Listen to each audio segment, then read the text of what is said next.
Live from Tad Gormley Stadium in New Orleans, Crescent City Sports is proud to bring you high school football. It is week 10 of the Louisiana high school regular season. As tonight it's a District 9 5A matchup as the Archbishop Rummel Raiders take on the Jesuit Blue Jays. Hi again, everybody. Lenny Van Gilder along with Wade Kaiser. Wade, you say the words week 10. We talked about this last night on our game.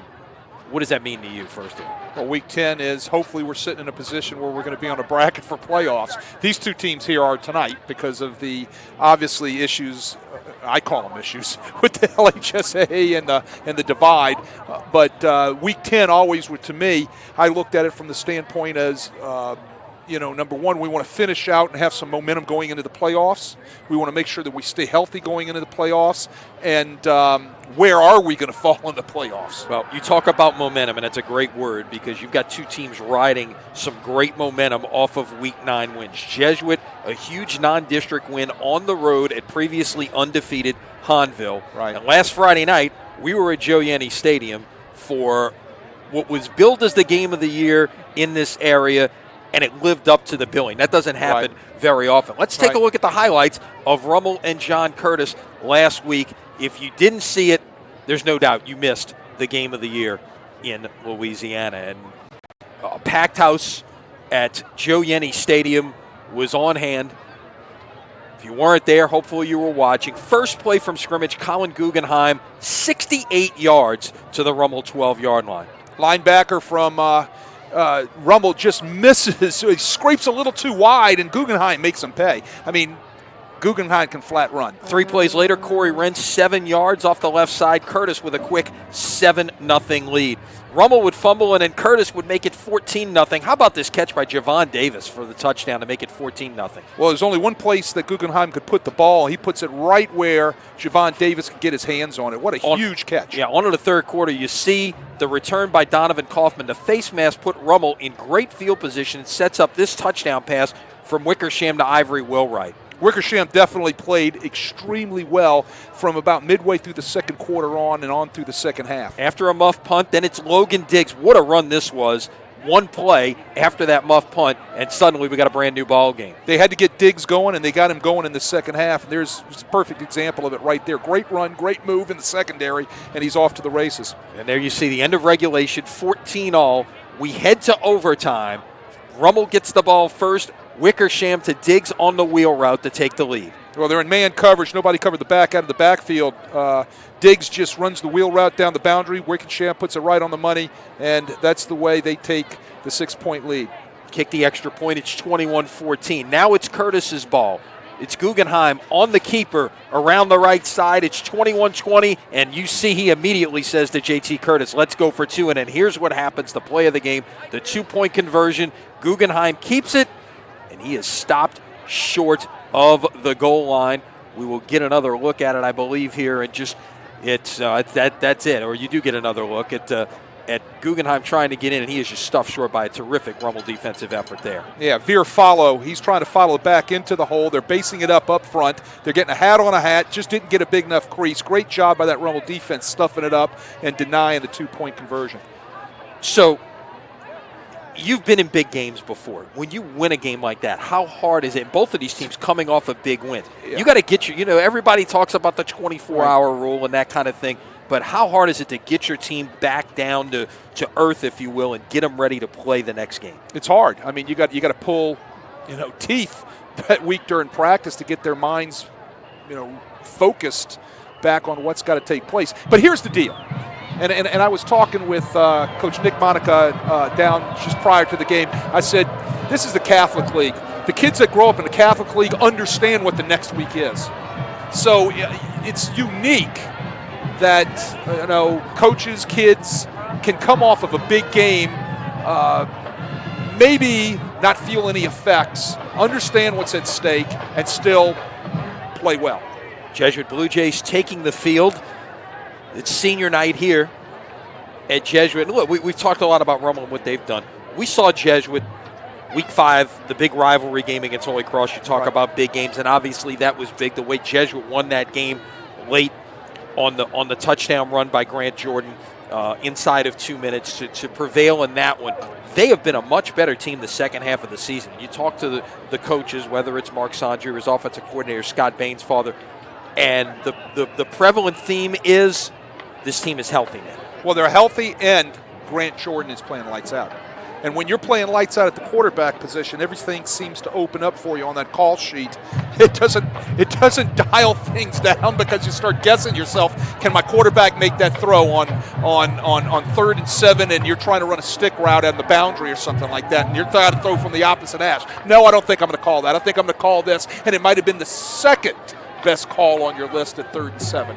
So when the quarterback is playing well, it opens up everything for you offensively. And the Jesuits defense all year long has been playing lights out. I think only giving up, we talked about it earlier this evening, giving up only 18 points per game, on average. So it's going to be a great defensive contest here tonight too. Meantime, you've got a Rummel defense that defensively has allowed 34 points this season. 20 of those came last week to John Curtis. Right. So they've allowed 4 touchdowns the entire year. 3 of them last week, only 1 going into that. The 2 other touchdowns they gave up against St. Aug, 1 was on a kickoff return, 1 was on an interception return. So, and the other thing this Rummel defense does is take the ball away. 28 takeaways on the year, 10 fumbles, 18 interceptions. They are a ball-hawking, fast defense that can really get things done out there. We're going to see 2 pretty good defenses out there this evening, and clearly the one who plays the best may be the one who comes away with the victory this evening. Rummel, we mentioned, coming in at 9-0. Rummel's been unbeaten before. This is not something new to them, okay? But the one thing that is different is Nick Monica is the head coach this evening, and every other time Rummel has gone unbeaten, there's been a guy named Roth as the head coach. Either Jay or his dad Easton, going back to when Jay was his quarterback back in 1980. When I was still in school back in those days. So it's and we both had hair. Yeah, exactly. But look, it's Nick Monica give Nick Monica credit, because obviously the cupboard wasn't bare when he got there this year. This was a team that returned a lot of starters, but he still had to transition. And what he's been able to do, that no matter what happens tonight, he's got at least a share of the Catholic League. If he wins tonight, it's a 10-0 season, and it's an outright Catholic League title. Captains meeting at the center of the field for the toss of the coin. Paul LaRosa is our referee tonight. Crew from the Greater New Orleans Association.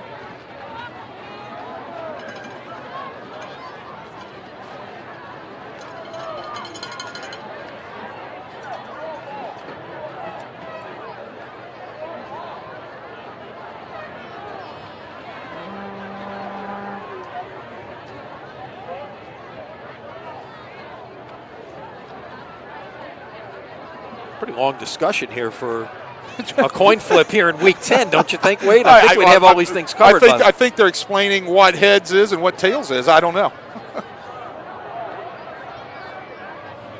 Rummel wins the toss, I believe, and deferred.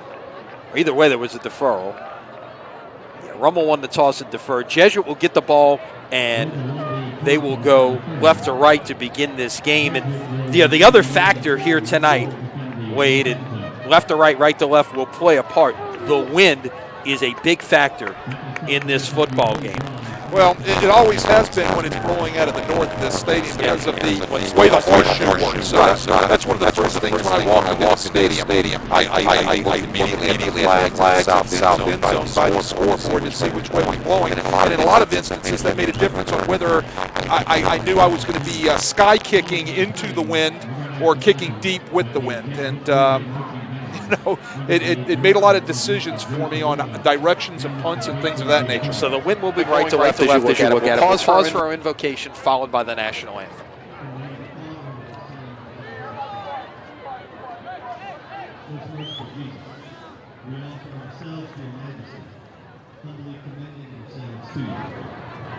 By the infinite tenderness of your heart, receive us into your faith, to deliver and preserve us from all sin.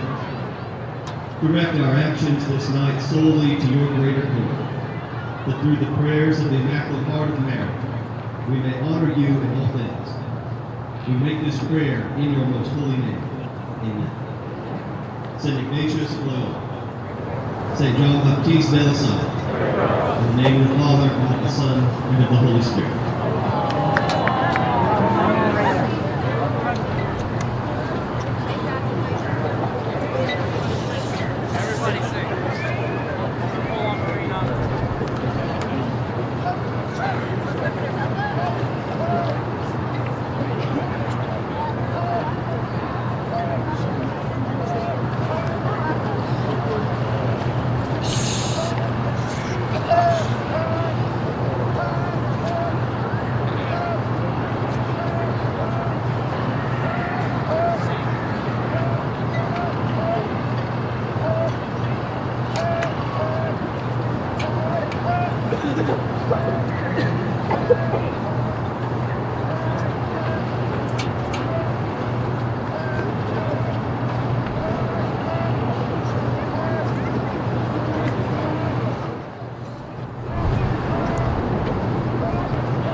National anthem on a chilly Friday night in New Orleans.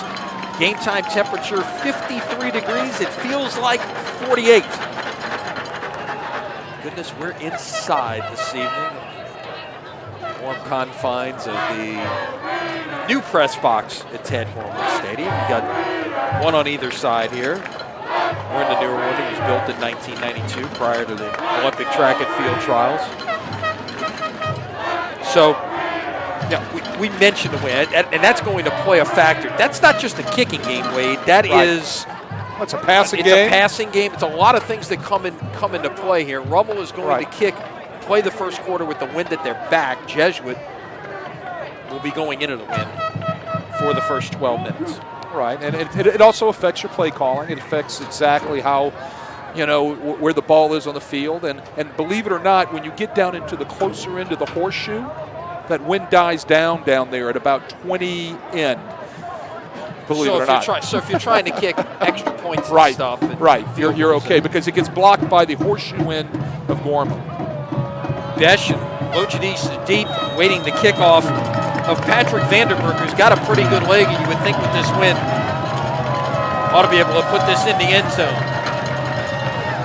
About to get started, and we blew off the ball off the tee. So it's another thing you got to consider. You give that, a second try, and then if it happens again, then you've got to hold it. Well, you practice this, so you bring the guy in, your safety. Usually it's your safety and your coverage will come down in and put a finger on the ball to hold it up for you.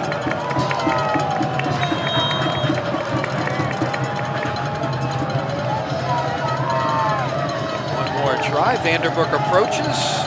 Toe meets leather, and away we go from Gormley. Kickoff will indeed go into the end zone, and Jesuit will begin from the 20.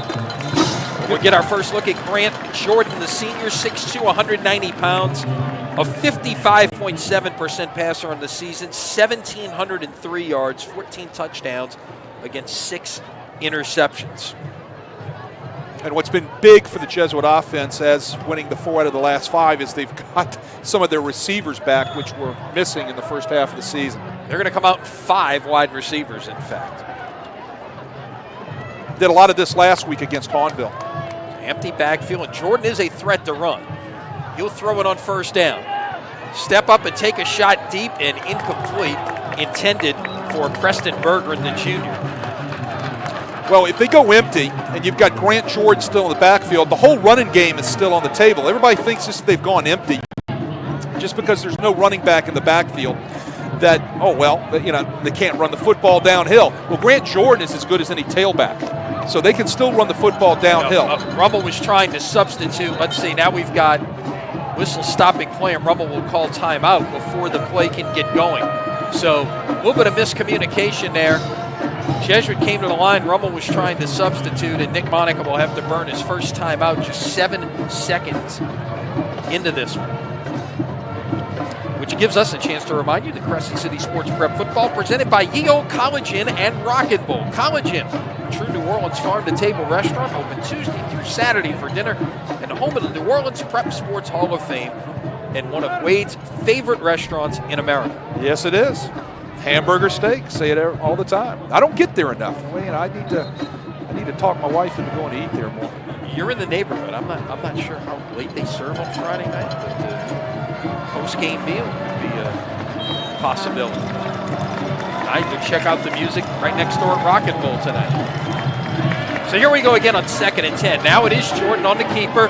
Room to run, first down Blue Jays at about the 35-yard line. There's your downhill run right there. He's as good as any tailback. They run a little wrap-around quarterback ISO right there. They bring the backside guard round up on the 5-man front of Rummel. You can see the guard getting up on the linebacker right there, and he pops him clean. Huge first down pickup for Grant Jordan and the Blue Jays. Rummel still trying to run guys off and substitute here. They will throw it on first down. It's tipped and nearly intercepted by Donovan Kaufman. Run pass option, try to set up right there. They got the numbers out here on the edge, so Grant Jordan pulls the ball. You can see it on the replay. You can see the backside tackle pulling, so that tells you it's RPO. They're trying to set up a run inside, but they've got the numbers outside on the edge, and Grant Jordan throws the football, and it gets tipped at the line of scrimmage by Kaufman. And that might have been 38 Colby Fields. Got a hand on that one.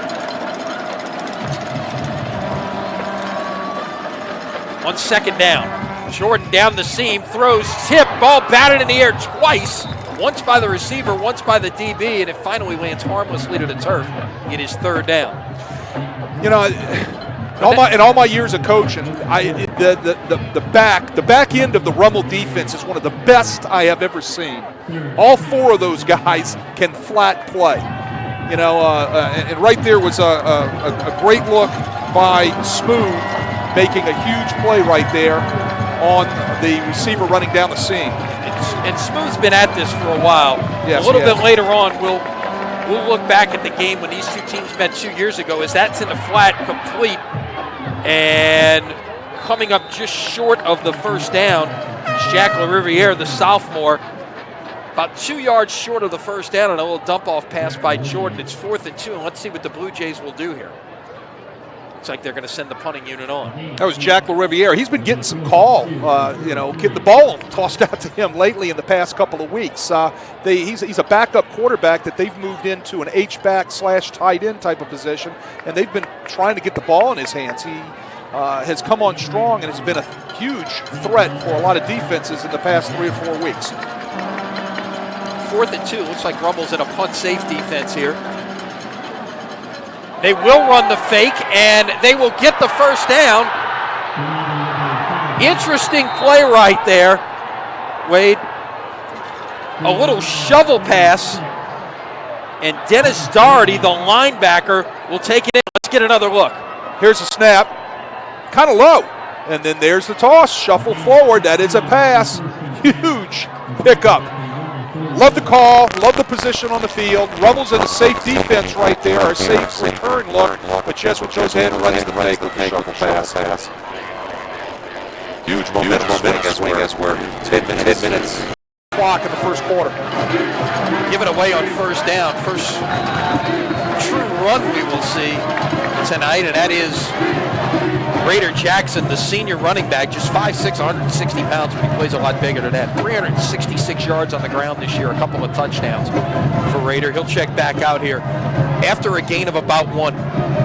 Raider Jackson lining up though, trying to play. This is a tough Rummel defense to run against, as Sean Curtis found out last week. That's the reason why you're seeing a lot of different personnel packages by Jesuit to try to work on the personnel packages of Rummel. Maybe get them off guard, get the wrong personnel packages on defense on the field. A lot of motions, a lot of window dressing, like you see right there. That was that. You had Jordan lined up wide, and you had LaRiviere, who you said has been playing some. He's the backup quarterback, but he took the snap that time and went off tackle and picked up 9 and a first down. So they are pulling out all the stops here on the opening drive, or the blue-clad Blue Jays. And why shouldn't you? I mean, look at the notice how they're changing personnel packages. They're using a lot of window dressing with cross motions. Right there, they just went a little wildcat with LaRiviere. I mean, they're pulling out all the punches. 4 wide, and Jackson alongside Jordan. He'll get the handoff, and not much doing there. Maybe 2 yards. It'll be second down. Raider Jackson had a big week last week against Hahnville. He came in and he rushed for just a little under 100 yards, which gave them a huge boost on their offense last week. So second down, 8, ball at the 29-yard line. You're just joining us. Opening drive of this game. Jesuit started at the 20 and has gone all the way to the 29-yard line of Rummel. Thrown in a flat, incomplete. That was intended for LaRiviere. Rummel brings a blitz with Quentin Cage. Quentin Cage gets to the line of scrimmages and sees that Grant Jordan is pulling up and throwing the swing pass, and changes his angle of pursuit and hustles out there and gets in on the play, but the ball was dropped. It was perfect play call because they bring the linebacker, which creates a void out there for that swing pass, because that linebacker would be covering that out in the flat. So third down and 8, the ball at the 29-yard line. And a time, check that false start. Saw the line judge coming in and thought there was a timeout called, but instead it's a false start. First penalty of the night on either team. So now Jesuit works from behind the change. Third down and 13 at the 34-yard line. Rummel matching the personnel changes every time Jesuit does, hustling on and off the field. Jesuit comes in with 11 personnel. Jordan rolling, nowhere to go. 2 men in the backfield, finally throws it. It's caught.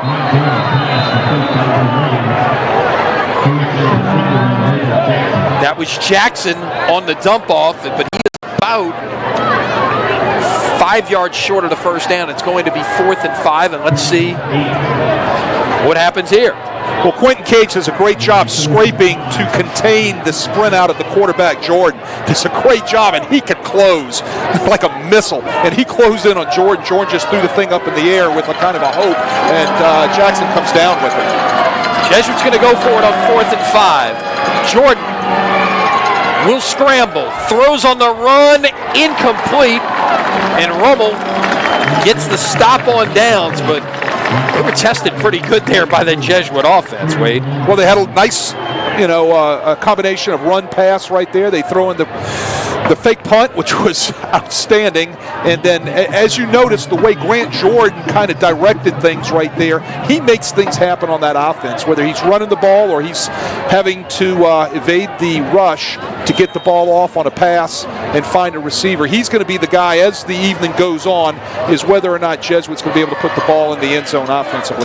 First look at the Rummel offense. They'll give it away on first down, and it's well defended as Logan Diggs, trying to run off the left side, brought down by Dennis Doherty, the guy we saw make the big play on the fake punt. It'll go for no gain. You know, this Jesuit defense has also been tough all year. Like I said, only giving up 18 points on average. You know, and a big part of that has been Dennis Doherty, 6 foot, 205-pound sophomore. Doherty here, 57 tackles, a couple for loss. That one officially will go as no gain. Wickersham's going to try and keep it on second down, and he's brought down in the backfield by Evan Tafaro. Loss of 4 on the play. Evan Tafaro does a nice job. He gets a down block from his offensive lineman, and he squeezes down on the run-pass scheme, option scheme by Rummel, and there's just no place to go right there with the ball for Wickersham. Tafaro's right in his face. Great effort by 95, Evan Tafaro.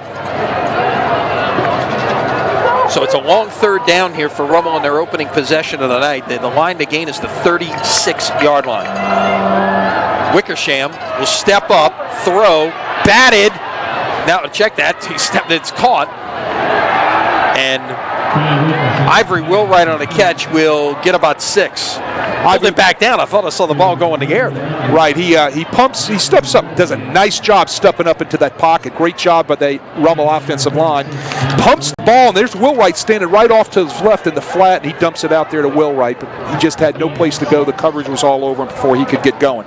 So Rummel goes 3 and out after a 12-play Jesuit possession to get started. So on 4th and 6, Vanderbrook will punt, and that is Luke Besch deep. Handles a high snap. High punt.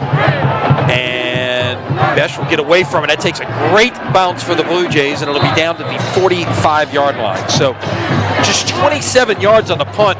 You got to get more out of that when you're going with the wind at your back.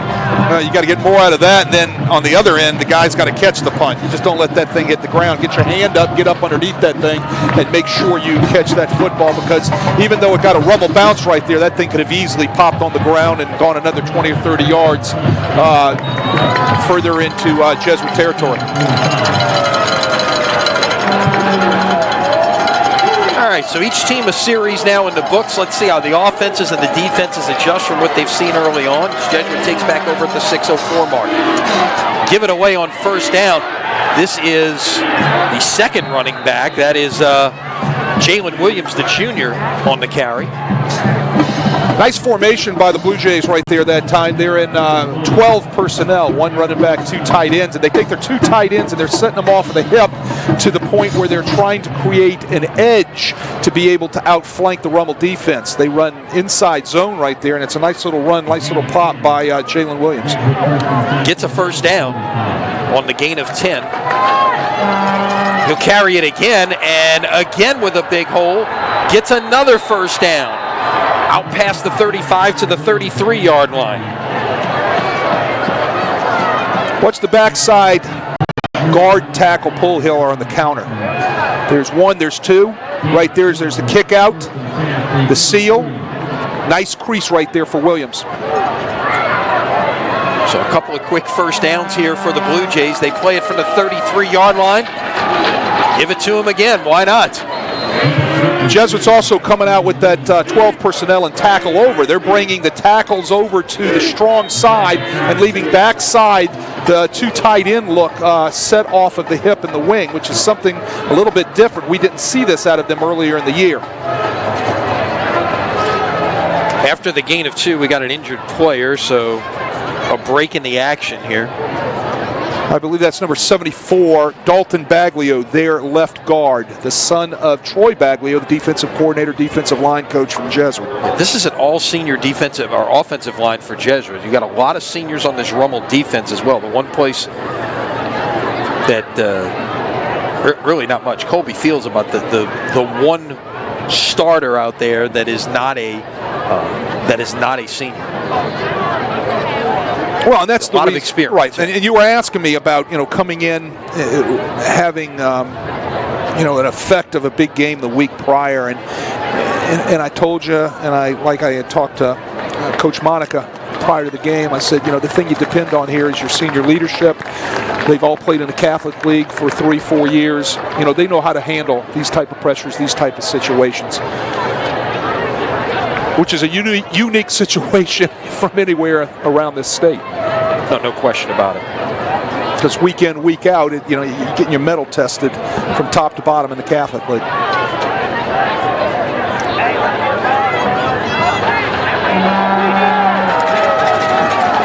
A lot in play here in Week 10 of the Louisiana high school football season. We're going to talk power ratings at halftime. Of course, we'll update you on our scoreboard from Crescent City Sports and the All-State Sugar Bowl scoreboard. On 2nd down 8, pass is complete, and it will be a first down brought in by Luke LaForge, the junior, 44th catch of the year for LaForge.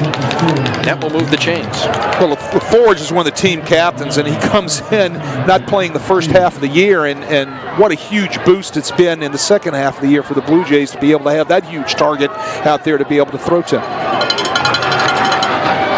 Give it away on first down, and once again it is Williams, and he will get, it's like about 2 to the 20-yard line. He's stacked up by Marion Baker, 6'2", 259, only a sophomore now. Yeah, he's one of those guys rotating in. You can see Rummel has been running some guys in and out defensively. This is a defense. They had to play a lot of snaps last Friday night in a very bruising kind of game against John Curtis.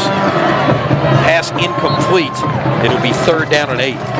Well, Rummel is also deep on their defensive line. He's got, about 6 or 7 guys that he can rotate in continuously, and all 7 of those guys can play.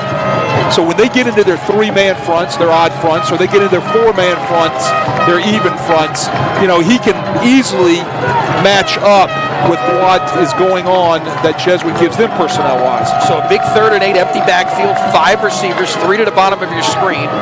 Jordan looking to scramble. Now he's getting pressure, nowhere to go. Gets away, flings it, incomplete. It was thrown in the direction of Grant Morrow. There's a flag down, and that is 3 yards downfield. Could there have been an ineligible man downfield, perhaps? Let's see. That's right in the territory where that could be. And indeed it is. And Rummel will decline that to make it 4th and 8. Quentin Cage makes a great play right there. He's spying Grant Jordan when they go empty. That's a little adjustment they've just made on the sidelines, probably since the first series of the game. They've told number 1, Quentin Cage, to make sure if they go empty, you stay on Jordan. He runs, you tackle him. He sprints out, you contain him. All right, so look for that going on the rest of the night when Jesuit goes with an empty backfield. Seems easy enough, right? Well, Quentin Cage is a great athlete. 5'9", 186 pound senior, 3 sacks on the year, 1 interception, 43 solo tackles, 16 assists. He's all over the field. Had 10 tackles last week. Some of the tackle numbers last week against Curtis. Kaufman had 21 tackles in that game last week. Well, Kaufman is a player, man. He is, no doubt. Kaufman can play on the line of scrimmage. He can play off the line of scrimmage in the back end of a defense. He is going to be a great college football player. Timeout by Jesuit here as they'll talk about this 4th and 8 situation coming up. Probably the freshman Aiden Corbell is a good kicker, but again, you're going into the wind here. Might be a little far maybe than perhaps you want to go in this direction in terms of trying a kick. Well, I've learned at this end down here, if you can drive the ball, it stays under the wind. If you're getting it up, then you're going to get a little bit of pushback from the wind. What helps you is the back end of the horseshoe in the stadium. Just a couple of nuances. Once again, Jesuit offense back on the field, and once again, empty backfield, 4th and 8. There's a blitz. Going to the corner of the end zone, and that is intercepted by Donovan Kaufman. We're just talking about how the Rummel defense takes the football away, and that's an example of it right there. Put pressure on the quarterback, which they just did. They brought Quentin Cage on a blitz from his linebacker position, and then there you go. Donovan Kaufman comes up with a huge interception. It's his Third on the season. His 5th takeaway. He's got a couple of fumble recoveries. The 29th takeaway of the year for this Rummel defense. 10 fumbles, 19 interceptions on the year. But they have a way that they do it, Lenny. They're going to bring pressure somehow. That was their pressure package in their odd front right there. They brought Quentin Cage to apply some pressure. Nobody picked up the blitz. Right into the face. Credit Jordan for standing there throwing the ball, but he threw it up in the air and it gets picked. And flags before this one can get underway. And Rummel's going to have to operate from behind the chains as it's a false start. So not a very crisp start on offense for Rummel. Well, that like I said, they're not playing at home. Things aren't going their way, but they know how to handle the adversity situation. Give it away on first down and nothing doing as this Jesuit defensive front just meets Jalen Sturgis right at the line of scrimmage. He might have gotten about a half a yard.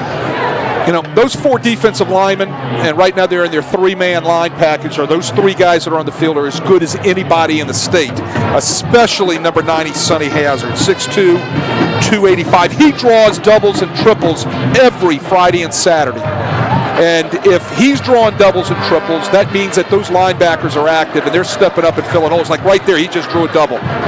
Tried to get it out of the flat to Logan Diggs. Quick pass that time from Wickersham, and it might have gotten 2 yards. And it's going to be 3rd and long once again. Running at that front is hard. Running around the front, getting your athletes into space is their Achilles heel.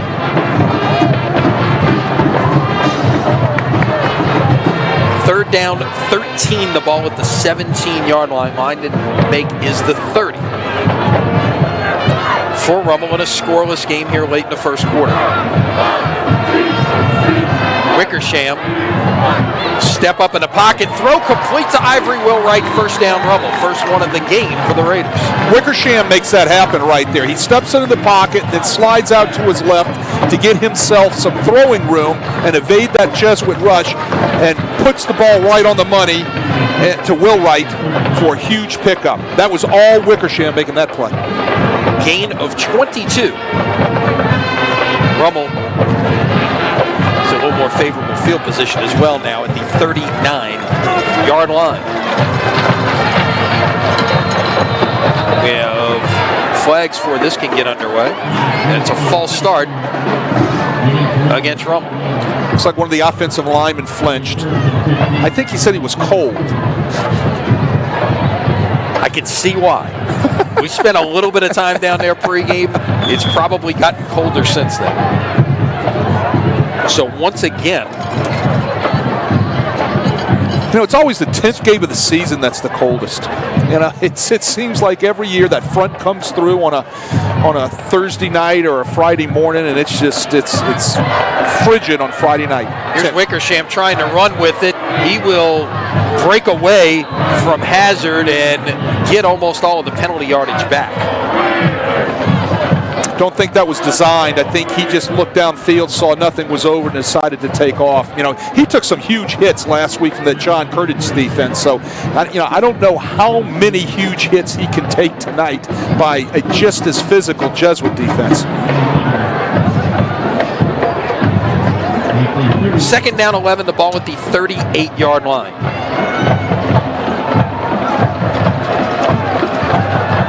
Wickersham will roll.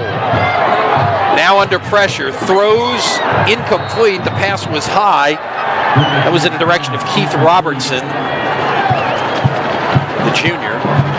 Out there, I believe that was 88. I believe so. Out there on the coverage was Joseph Flores, a senior 5'8", 160 pounds, a nickel back that they bring in when they're in their nickel packages. Rummel tried to attack the defense, have a tight little bunch formation on both sides, and they're running verticals and outs, and the pressure was applied by the Jesuit front. He didn't have any place to go with the ball, so he eludes and just throws it away. So third down and 11. Empty backfield here as Diggs motions out. Wickersham will dump it off to Diggs, looking to find some room, cut it up. He's going to be a couple of yards short of the first down now. And I don't think that's a bad play necessarily there, Wade. Good play. Reason why it's a good play is you're getting a guy like Diggs, which is, as we have seen, what he can do in the open space, right? The ball. And that's what you want to do. And like I said, that's the Achilles heel for this Blue Jay defense, is getting athletes into space and being able to corral them when they're in space. So on 4th and 2 is a similar situation. We saw Jesuit fake a punt. Rummel's going to punt it away here at Vanderbrook, and that's a better kick than what we saw for him the first time. And Besh will call for a fair catch right at the 20-yard line, and that's where Jesuit will begin with 27 seconds left in the first quarter.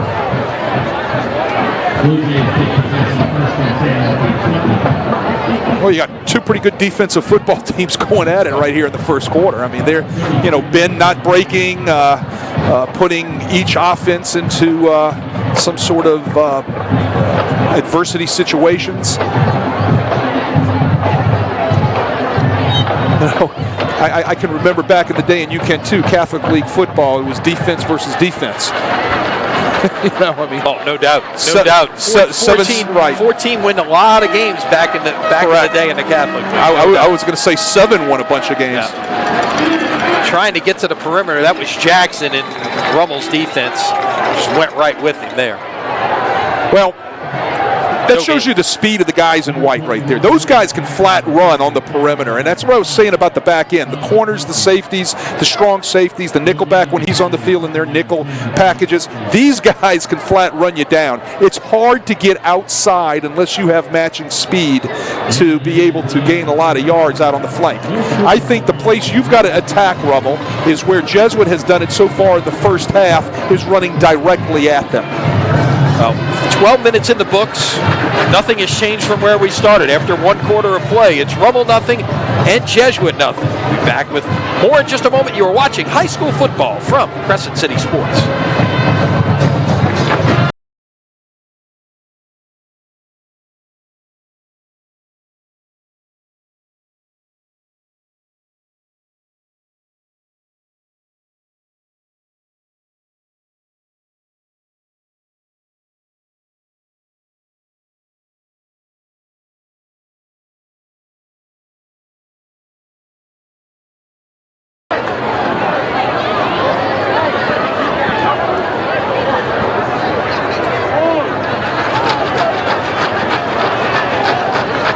Teams change ends.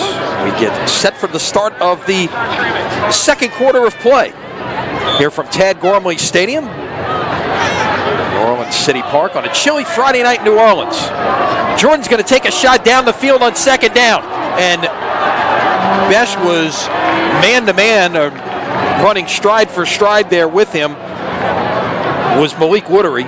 Malik Woodery, one of the best corners I've seen around. All right, had a big game last week, and tonight right there, he's running with Besh stride and stride. Had little hands on the hip right there, but they let the boys play. That was the play-action pass off the counter. They were in their over formation, 2 tight ends on the hip, 2 tackles on the opposite side, on the weak side, or the strong side, excuse me, and they run a little play-action pass off of it with the counter action. Great play by Malik Woodery out there running stride for stride with Besh. On 3rd and 10. Now Jordan throws, caught, and a great play right there in the open field to bring down Besh short of the first down, and I believe that was Colby Fields, Wade. Or was it Aaron Thomas? That was 39, perhaps? Yeah, I think it was Marcus Bourne. Okay. 39. Yeah, we're seeing a bunch of guys rotate through there. 39, 38 couldn't... You know what's impressive about the Rummel defense is they tackle well. We saw it last week playing Curtis, and we've seen it so far tonight. They do a great job tackling. They get the ball carriers on the ground. So 3 yards short of the first down. Now the Blue Jays will punt on 4th and 3 from the 27. First chance they've had to punt with the wind at their back, and the rugby-style punt is a shank out of bounds, and this is not going to get very far. Rummel's going to have tremendous field position right here. Let's see where they spot the football. They're going to put it at the 34-yard line, a 7-yard punt. Ouch. And that's what look, been there. All right, I've had kickers come off the field and go to the other end away from me. And I know exactly how Mark Sanji feels right now. And that's the reason why his special team coach, Kurt Whirling, is making sure he's being the buffer zone between the punter and the head coach, because the head coach is going berserk right now on a 7-yard punt.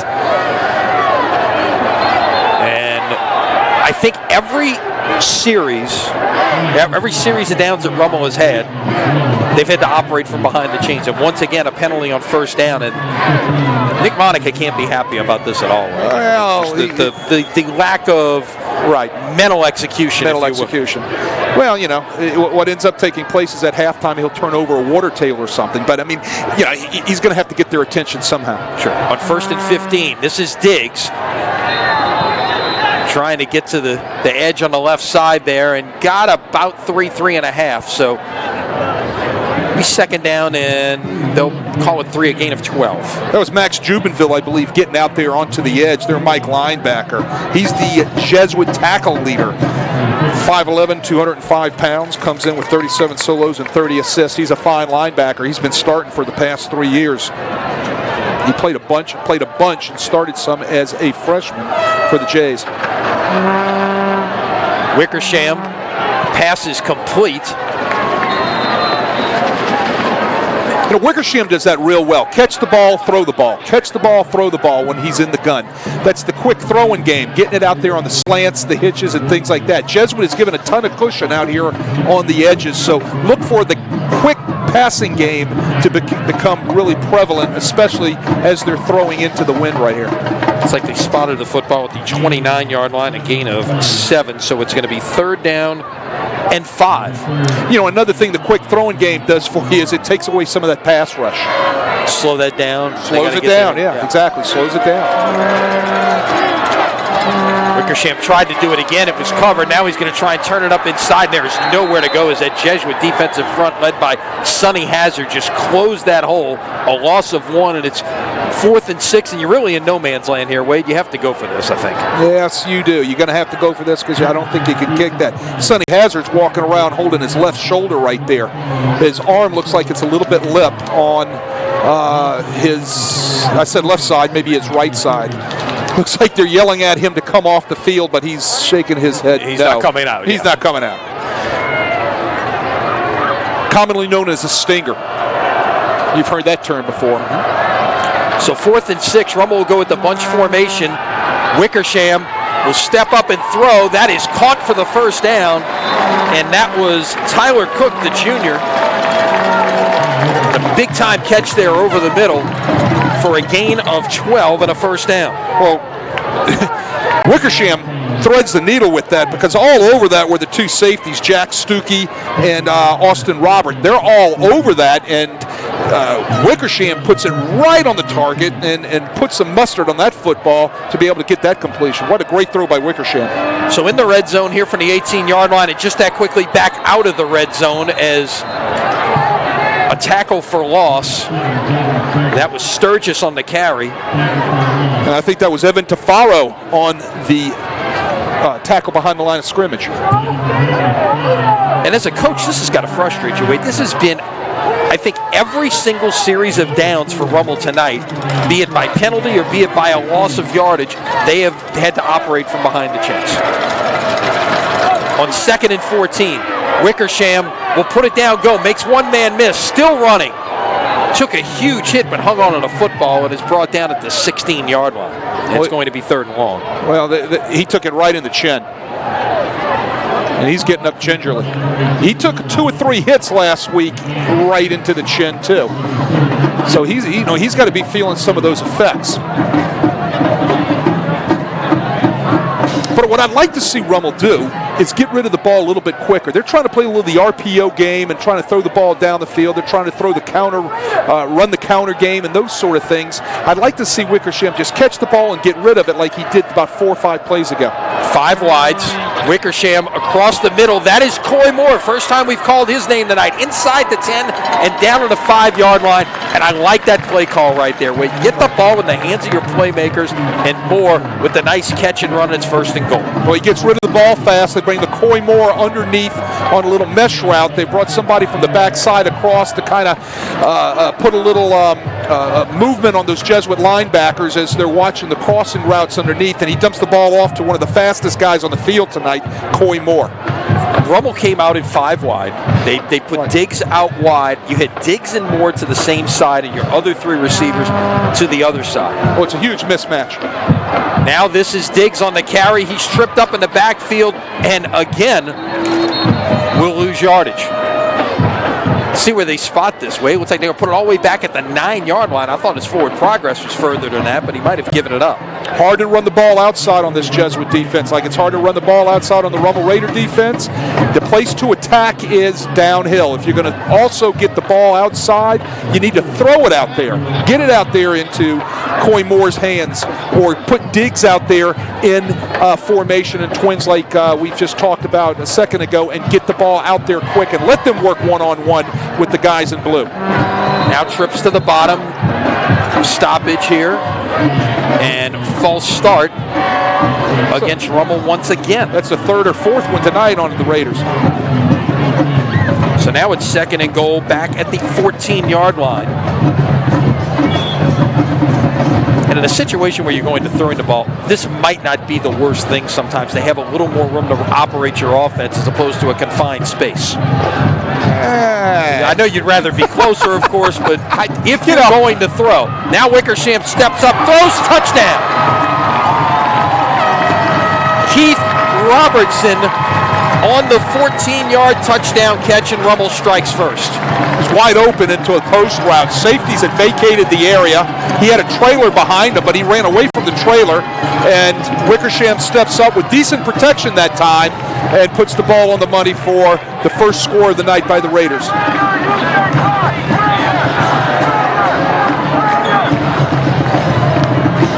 So Vanderbrook on to try the extra point.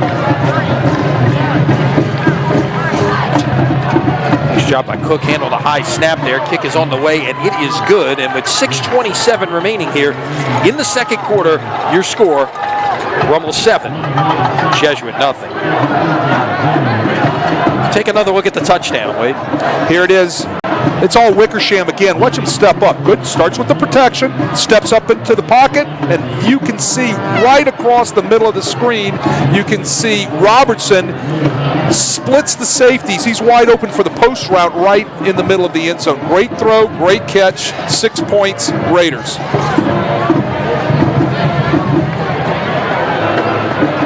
It was a 9-play drive, 34 yards. That took 4 minutes and 36 seconds. Rummel had to work really hard for those 34 yards right there. Well, it's a 4th down conversion, right, and a 3rd down conversion. Right. Well, they hurt themselves with a couple of procedure penalties, but they're playing a darn good defense. You know, Jesuit's one of the better defenses in the city. You know, we've talked about how good both of these defenses are, not to mention some of the others in the Catholic League. So Vanderbrook will kick it off. Drives it again into the wind, but it's back to the 6-yard line. And here comes Besh coming back this way, and he's going to be brought down inside the 20-yard line. That couldn't have worked out any better for Rummel trying to go this way with their kick coverage. Great kick coverage right there by the Rummel Raiders. Ball, obviously, Vanderbrook usually puts it in the end zone, but like we said, he's kicking into a gale force wind, and it gets held up, and it floats right down about the 5-yard line. That gives a lot of time for those guys in white to cover a lot of ground real fast. So Jesuit will begin their 4th possession of the night at the 17-yard line.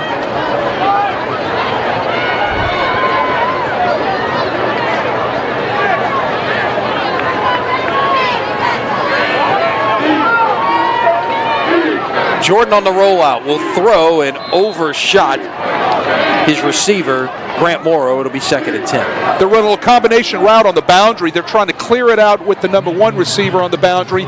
They're bringing the 2nd receiver up into the soft spot, into the zone, sitting right onto the sideline, and they're bringing somebody in the flat underneath to bring the underneath coverage to him. The intended receiver was supposed to be the middle receiver intermediately in the route combination, and Jordan just overthrows him. 2nd and 10 at the 17. Play action. That is intercepted, and that's going to be a touchdown. Colby Fields on the pick 6 just jumped that route. Saw the slant coming their way. He jumped the route and took it for the touchdown. Well, here's your replay. Colby Fields is going to get underneath the slant right there, which is what he's supposed to do as a linebacker. He's supposed to open those hips, try to get underneath. In that particular coverage, he was trying to get underneath the number 3 receiver to Grant Jordan's right. Grant Jordan doesn't even see him, throws the football, and there's your result, pick 6. 18 yards on the touchdown return by Fields, his 3rd interception of the year. 2nd interception of the night for this Rummel defense, and their 20th of the season. Point after try is good.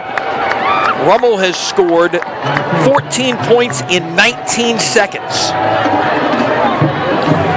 Well, let me say this. What a great pick, but he's taught to do that. That's good coaching. All right.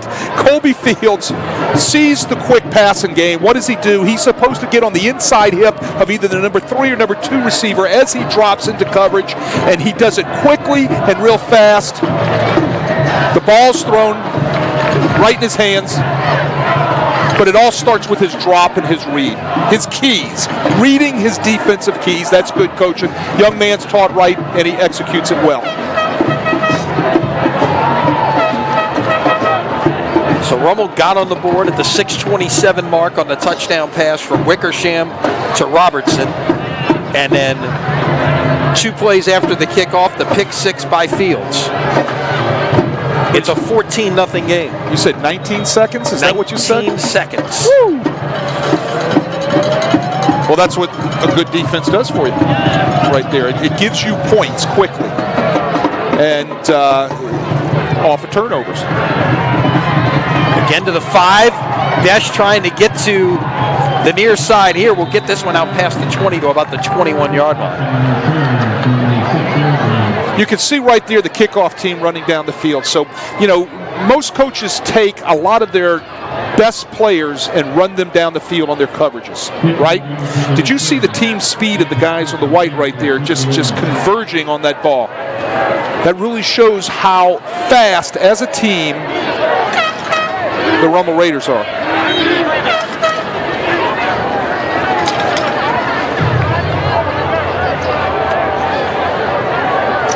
Now Jesuit's offense back on the field. Give it away on 1st down this time, and that was Williams on the carry. We'll get about 2.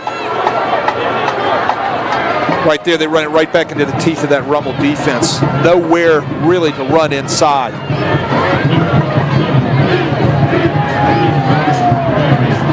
Right now, Rummel is playing in their nickel front with 76 Yvonne Brown playing at the nose, who can kind of draw his own double teams in there, which leaves a lot of room for those linebackers to run around. Pass complete, 1st down. And that was, I believe, Max Milano, the junior receiver, on the catch. Quick throw right there by Grant Jordan in the quick passing game. They throw the quick hitch to the number 3 receiver, Milano. So from the 37,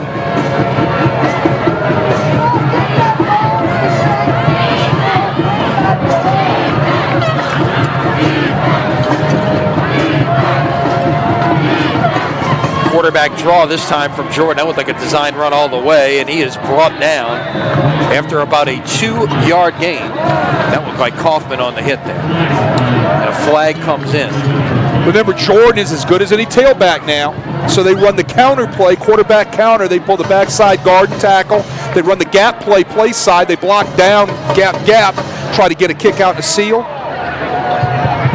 And that's what Jordan was trying to hit the crease on, but there really wasn't much room to run.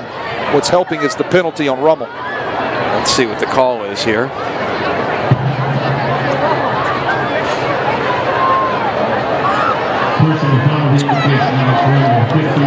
Personal foul against Rummel will add 15 onto the play, and Jesuit is all of a sudden on the Rummel side of the 50 here. First down 10, the ball now at the Rummel 46-yard line.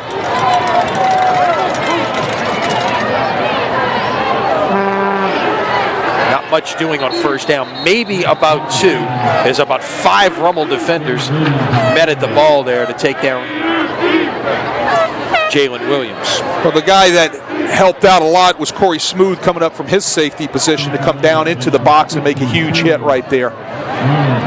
Jesuit was trying to run counter, which we've seen before. We just saw them trying to run quarterback counter, and there was no place to go. A lot of people got to the ball real quick, and Corey Smooth is one of the most talented guys on that Rummel defense. This is Jordan on the run. He will have the first down and then some, finally brought down on about the 31-yard line, a gain of 14 on the play. You know, Jordan's real athletic. You know, he can throw the ball, he can run the ball. He's very bright. He can read the coverages and do the things that they ask him to do offensively. Scott Bainsfather, the offensive coordinator, is really high on Grant Jordan. Passes. Check that. That was fumbled by Jordan. I thought it right. Well, he put it down and tried to go and then lost the football, but got a fortunate bounce out of bounds there, and it's going to go as a loss of 2. Fortunate is the correct word. I don't know if he just dropped the ball, if it was slapped out of his hand. Didn't have much time to step up into any type of pocket. He just lit out of there real fast.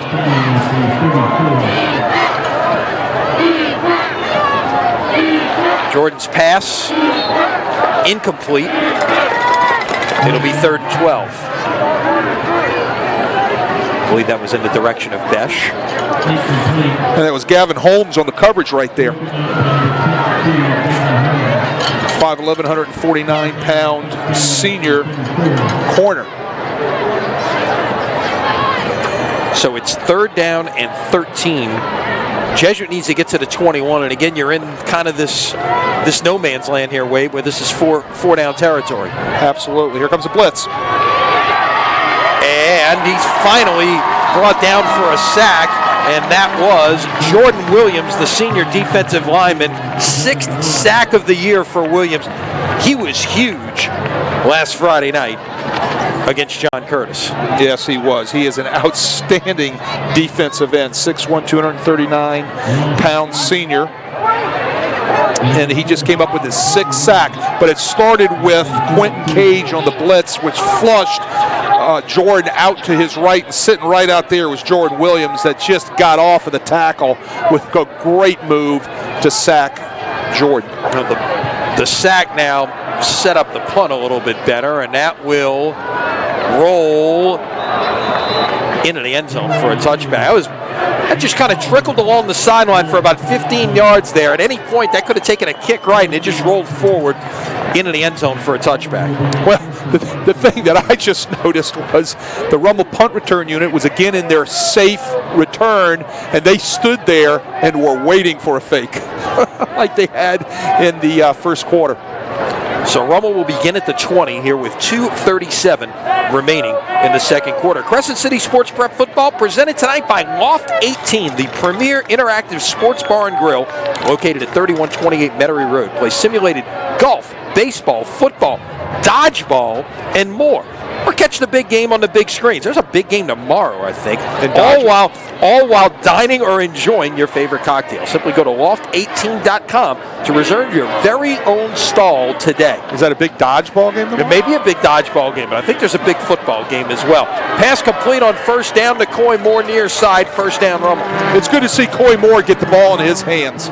He is so exciting when he gets the ball in his hands. I bet he's going to be watching that big game tomorrow. Of course, Moore is an LSU commit. That is for Coy, catch number 33 on the season, his second of the night. You know, and he wants the football. You know, I understand that big-time players make big-time plays. They've got to have the ball in their hands. And he'll get it again here. And he's got to make a man miss. He makes one miss and gets back to the line of scrimmage, it looks like. And we've got perhaps something coming in here. Let's see if there was a late flag that came down on this side. Yeah, it was a dead ball. Personal foul against Jesuit. So he got back to got a yard on the play, or it looks like it's going to be no gain on the play, but it's going to end up being a gain of 15, as it were. I think there was a little late hit out of bounds. We couldn't see it because it was kind of blocked by the sidelines of the Rummel players. They try to run the little, what I call jailbreak screen right there. They get the ball out to Coy Moore real fast to try to allow him to be able to run with some blockers out front. And well defended by Jesuit. The only problem is you hit him late out of bounds. Can't do that. So now the ball at the 48-yard line. Rummel will go empty and motion Diggs out of the backfield all the way to the bottom of your screen. Wickersham going this direction. That is caught by Moore, and they're really getting him involved right now. 3 straight passes thrown in his direction, and put it down at the Jesuit 48-yard line, a gain of 4. When you put the ball in his hands and you keep forcing the ball into his hands and he gets his touches, sooner or later he pops something big, because he just has that type of athleticism that he can just run away from you, run around you, or make you look silly if you're trying to tackle him. And they've got enough other playmakers that if you start paying too much attention to Moore, you're going to get hurt somewhere else. Wickersham will throw as he's hit. That is caught by Moore. 4th straight pass in his direction. Did he get out of bounds? No, they'll wind the clock. It's going to be a gain of 2.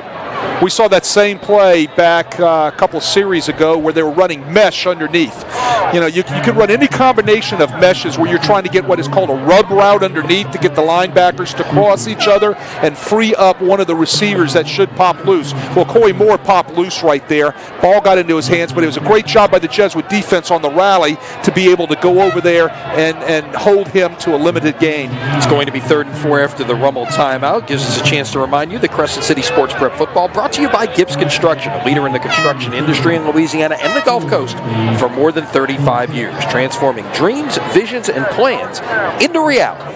Gibbs Construction. Thanks to Larry Gibbs for his continued support of high school sports, not just with us at CrescentCitySports.com, but throughout the community. Rummel's left with 1 timeout. They used one right there because Coy Moore didn't get out of bounds. I think a wise one right there. 1:20 on the clock. This possession started at the 2:37 mark, so it's taken him 1:17 to get from the 20 now to the Jesuit 46-yard line, and a big 3rd down and 4 coming up. Trips to the wide side, bottom of your screen. Sidecar alongside Wickersham. Play action. He'll go the other direction. Caught 1st down. That might have been Diggs again. No, Diggs was, I'm sorry, not Diggs. That was, check that. That might have been Robertson there.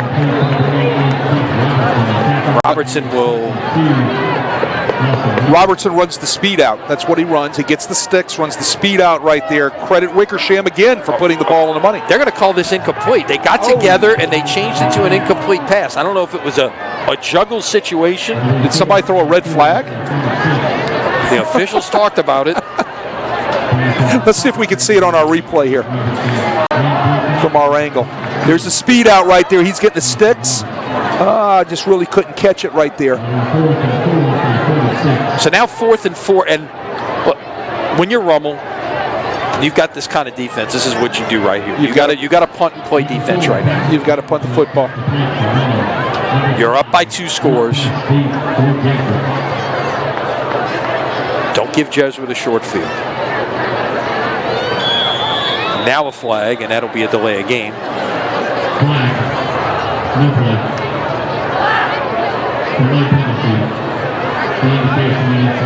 Well, I would say on a calm night, not a big deal, marking off 5 yards, but punting into the wind, this could be some of those hidden yards that you hear coaches talk about all the time. Of course. So you really didn't want to take that delay.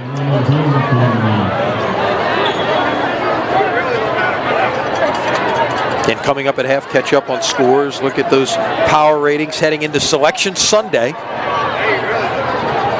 The brackets coming out. Kick by Vanderbrook there, and rolls out of bounds. Looks like at about the 22, 23-yard line, they'll call it. So 28 yards on the punt, and the Blue Jays will begin there with 1:05 to play, trailing 14-0. Check that. They moved it back to the 27-yard line now. It's like they were standing on the 23 there, Wade. Somebody saw something differently, and they moved it back to the 27. So only 24 yards on the punt. If I knew, I could tell you. The problem is nobody can go under a hood and check and see where the spot should be.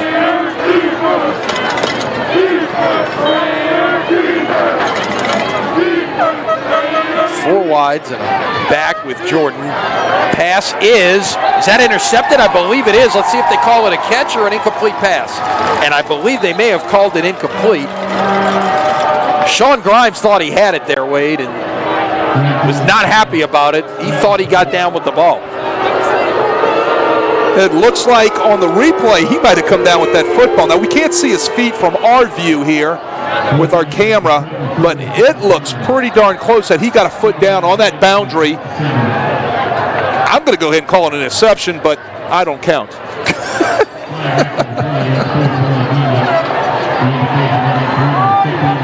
Rummel gets hit with an unsportsmanlike conduct penalty, and I'm not sure where that came from, but I know Grimes went right up and challenged the play, if you will. You can't challenge it with a red flag, but you could certainly ask about it. Well, I think he asked about it, but he might have done it in the wrong vernacular. So just like that, Jesuit has the ball out at the 42-yard line, 1st and 10. You see, that's a big word for me. So I'm not going to throw that out there. Flags before this one can get underway, and it's a false start against Jesuit. They'll move behind the chains now.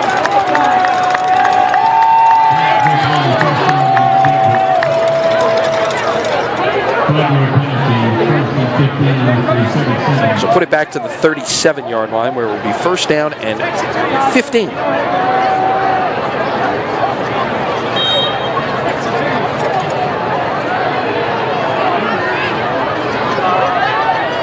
Jordan, pump fake. Now he's going to take off with it, and got about 2. But he did get out of bounds to stop the clock with 53 seconds to play. Didn't have anything open. The secondary of Rummel had everything covered up, so he puts the ball down and lights out of there. Has enough football knowledge to know he's going to have to get to the out of bounds mark to stop that clock with 53 left on the clock.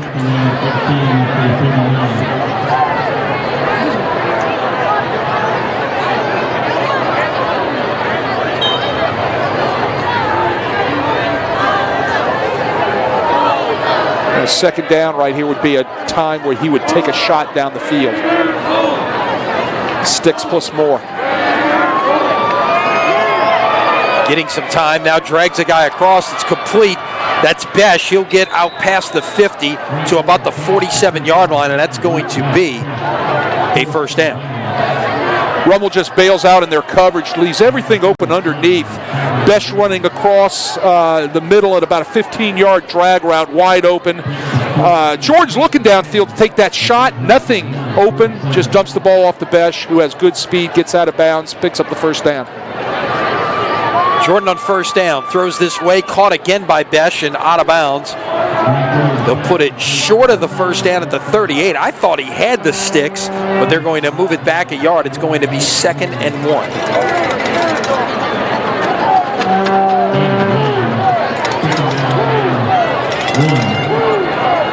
So 2nd and 1 at the 38. Well, again, you're trying to get yards here with 40 seconds remaining in the half. Got to get chunks. Jordan throws high and very nearly intercepted. It was intended for Besh, but he overshot him, and that was Donovan Kaufman, who could not bring it in. It's 3rd and 1. They run the same drag route, but they come from the opposite direction. What you can't take here is you can't obviously give up the ball on a turnover. You can't take a sack, all right? And you've got to get some sort of chunk plays. That would have been a nice chunk play if he could have gotten the ball to Besh on the underneath drag route coming from the other opposite side. So on 3rd and 1, Jordan with a little RPO there, and that's caught, and a first down and then some. He fakes the quarterback draw and he gets it out there to Luke LaForge. That was different. I like kind of came from a 3/4 sidearm, or as a baseball coach, with maybe a little slider action there. He kind of, came from 3/4 right there to get the ball over to LaForge for LaForge to pick up the first down. Jesuit will use a timeout here with 26 seconds remaining in the half. Got a Rummel player down on the field right there being attended to. Looks like it's cramps.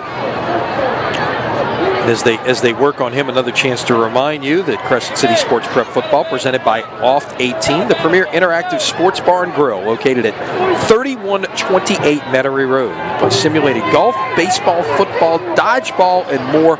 Or catch the big game on the big screens, all while dining and enjoying a beverage. Just simply go over to loft18.com to reserve your very own stall today. Be a pretty good place to be at 2:30 tomorrow afternoon, I bet. Enjoying a beverage.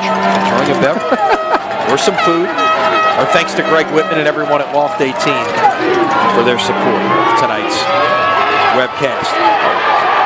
Jordan got chased down from behind. And I believe he got it away in time, but there was Cage again. Cage, I think since the first quarter, on that first drive, every time the Jesuit comes out and empty, they're either going to blitz Cage or they're going to spy Cage on Jordan.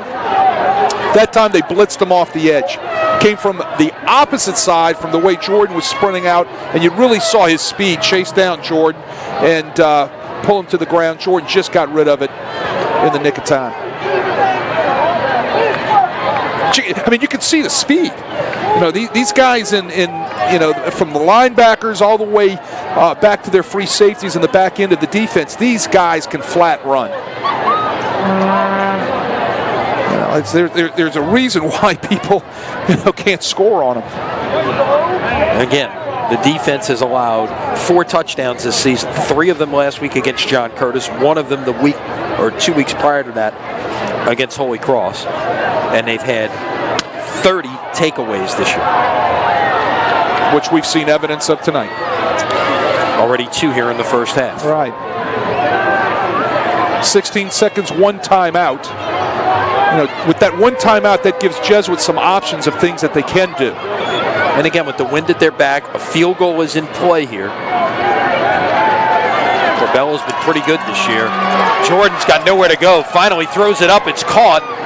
And that was Morrow on the catch. He was quickly brought down. Jesuit receivers can't get separation from the coverage. So that's forcing Grant Jordan just to hold on to the football. And he wants to get rid of it. He wants to throw the ball, but he has enough sense to make sure I don't force it in there and give myself up some sort of turnover again. So, he's trying to make something happen at the last second. And by the time that clock's going off, the guys in white are all over him.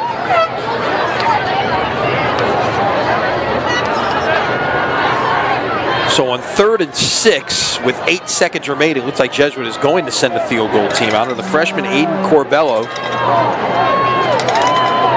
his father, kicked at LSU. He'll be watching tomorrow. You can bet on that. 35 yards will be the try coming up.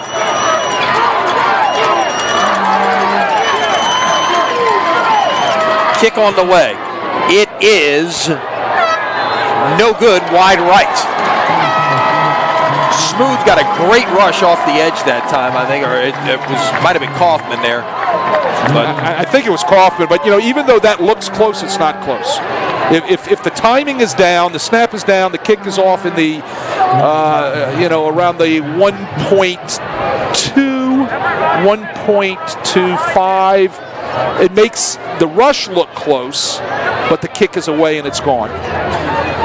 And that looked like the exchange and the battery between the center, the holder, and the kicker. Everything looked pretty smooth there. It just wasn't a very good kick by the freshman, Corbella. So Wickersham will take a knee on what will be the final play of the first half.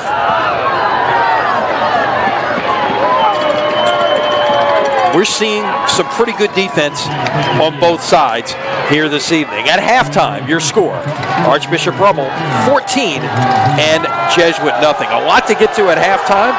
We'll listen in a little bit here on some bands. We will come back. We will talk brackets. We will talk scores. We'll give you some stats as well. So stay with us. Halftime here from Tad Gormley Stadium. 14-0 Rummel. You're watching high school football from Crescent City Sports.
Performs here at halftime. Lonnie Van Gilder, Wade Kaiser with you. It is week 10, as we mentioned, and we are closing in on Selection Sunday. And as we get ready for Selection Sunday, let's take a look at the power ratings, starting with Class 5A as we get ready. And the one thing jumps out at you, first of all, is there's only one undefeated team on the non-select side, and that's Acadiana. And they are the number 1 seed with a pretty good margin here going into week number 10, and would appear to be poised with a win tonight over Lafayette High that they would be the number 1 seed in the bracket. There's a couple of teams you got to watch for there, obviously, and right there in the middle there, 5 and 6, Zachary, the 2-time defending champion, and West Monroe, who has been there and done that plenty of times. Your thoughts as you look at the top of the 5A PowerPoints? Well, the main thing you're talking about, Zachary and West Monroe, they've been there a bunch of times, but the big thing is you're fighting in that upper bracket to make sure you get that home game, right? Okay, let's get the home game. Let's get home. Let's get that under our belt first. And, we all know when you get in the playoffs, anything can happen on those Friday nights. So they're trying to make sure that they just want to get that home game and be in the top part of that bracket. Yeah, just one undefeated team left in 4A in the non-select side, and that's Lakeshore.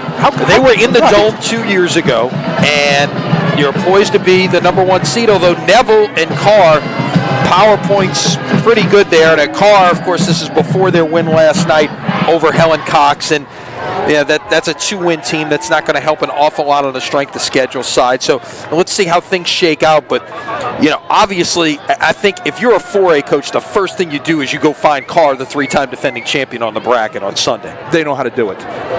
They know it's it. You look for them. Yeah, and I mean, talking to Bryce Brown before the game last night, you're getting ready for this time of year. He says, yeah, this is the final dress rehearsal, right? And that's what they do. You look at some of the local teams. You see Pearl River down there at 10, who's had a nice year. Great running back at Pearl River. I've been doubt. following that guy. Yeah, we had a chance to see him a few weeks back when he ran for over 200 against North Lake Christian. Outstanding player there. As you look at Class 3A in the bracket, you've got 3 undefeated teams at the top there. And St. James, they've got a big edge in PowerPoints with Sterlington and LaRonge behind them. St. James, as it seems like everybody in the river parishes does, they all play each other. They're all good. They get a big advantage in that non-district strength of schedule that helps you with those power ratings. Plus, you're playing up a lot of times. Like, they beat Destrehan, so you get those extra power points for playing up to play that 5A team, and that helps immensely. And you get their wins. So, I mean, it's huge. Scheduling is everything. And St. James will play anybody, anywhere, anytime. No doubt. Robert Valdez has got a great program going. Let me tell you a team to watch, though. A team I saw a couple of weeks ago, Madison Prep at number 4, who went and handled University Lab on their home field. I mean, handled them 33-0. Madison Prep is loaded with athletes. Yeah, they've got some talent, no question about it. As we move on to the Class 2A bracket, or the PowerPoints, no one's undefeated at this point, and in my mind, this is very wide open. A couple of teams to watch in this are teams that won a year ago. Amy won the 2A title, sitting there at 3rd.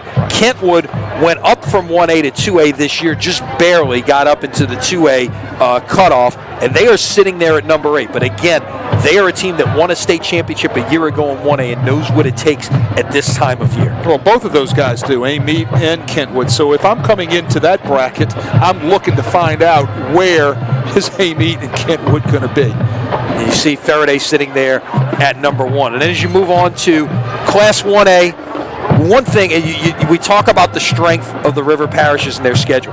West St. John is 5-3, but yet they are number 1 in the power points over a 9-0 Oberlin team right now, who is sitting there at number 2. Well, West St. John, just like St. James, will play anybody, anywhere, anytime. They don't matter how many A's are after your name.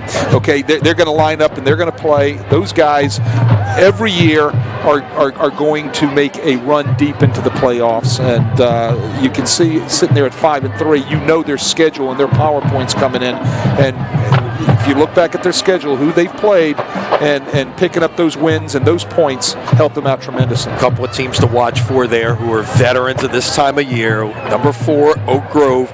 Number 9, Haynesville. We'll see how that all shakes out. All right, now let's get to the select side, and obviously, being here with a Catholic League game tonight, let's get to that Division I, power points out there. And again, this is all heading into Week 10, but obviously the 2 teams on the field tonight sitting there at number 1 and number 5, and you got to take care of business to hold those spots, and that's primarily what what's at stake here. You got a couple of games this week in the Catholic League, not this one, but the other 2 games in the Catholic League that could determine some spots. Brother Martin, John Curtis, they could switch based on the results of their game going on right now at Yeoman Stadium. And the last game, there's only one game tomorrow, and that's Holy Cross and St. Aug right back here at Tad Gormley tomorrow afternoon. And look at the spread. Those 2 teams are only 0.03 of a point apart.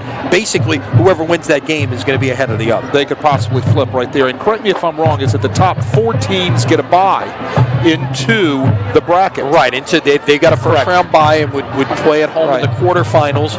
And, of course, the high seed, no matter what, and regardless of the formula, plays at home in the semifinals. Up until that point, the high seed gets their first game at home. So, the high seed gets at home in the semifinals, and then everything else is determined by who's been home the least. So, one of those 16-team brackets or 32-team bracket, if you're the number 1 seed and all of a sudden the 8-9 or the 16-17 game has an upset, you're traveling in the second round, which is one of the unfortunate, if you will, things about that.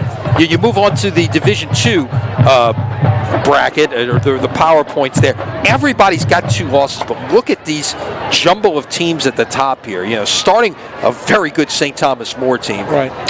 But University Lab and De La Salle went into Week 10 separated by 2/100ths of a point. De La Salle felt like, depending on how things broke, they got business taken care of on the field Thursday night with a win over Thomas Jefferson. Depending on how the other wins and stuff broke out, may have a chance to jump University Lab for the 2 spot. What's big here is this is a 14-team bracket, so 1 and 2 are going to get buys.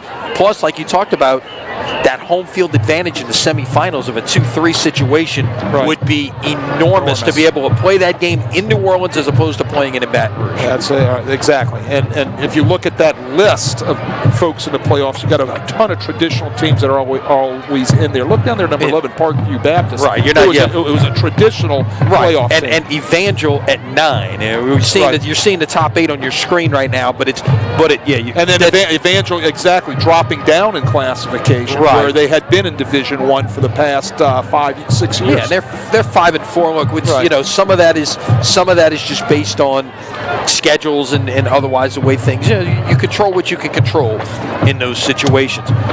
Division III.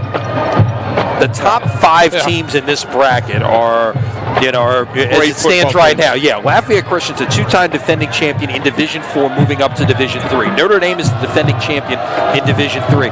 St. Charles Catholic, with Nick Monica's dad Frank leading the way once again. They are right there in contention. Isidore Newman with Arch Manning, the freshman at quarterback, at number 4. Dunham has been there, been in the mix before. They are at number 5. All of those teams you see, they've all got 1 loss heading into Week 10. And that is going to be a really fabulous bracket to watch play out. Right. And from the first 5 teams there, they have some fantastic athletes that are just showing up every Friday night and putting on some spectacular shows. And we've got to see Arch Manning a couple times already this year, and how good is he? No doubt about it. No doubt about it. And lastly, in Division IV, you got a couple of unbeatens there. Ascension Catholic at number 1. You got Calvary Baptist at number 5. Schedule strength just hasn't worked out. That is a team to watch, even though they're sitting at 5. May have to travel in the quarters and the semis, but that is an awfully talented team with a really good quarterback who just went over the 10,000-yard mark for his career. Well, Calvary Baptist is another one of those schools that isn't afraid to play up in classification. They're going to take the games where they can get them, and their scheduling is going to put them against some 5A football teams. They know that, and a lot of times they beat those teams, but it's going to give you those power rating points that they need, and that's why they're sitting there at number 5. If it stays like that, Calvary Baptist Washita Christian, it was a team we had on the All-State Sugar Bowl LHSA Thursday night game of the week up in Cedar Creek. That would be a terrific quarterfinal matchup, especially at any level, not just in Division 4. Let's take a look at some scores from around our area. Of course, go to the All-State Sugar Bowl scoreboard at CrescentCitySports.com. No better place to get your scores anywhere. Newman, a 14-0 lead over South Plaquemines. South Plaquemines was a team you saw show up on there, in 2A.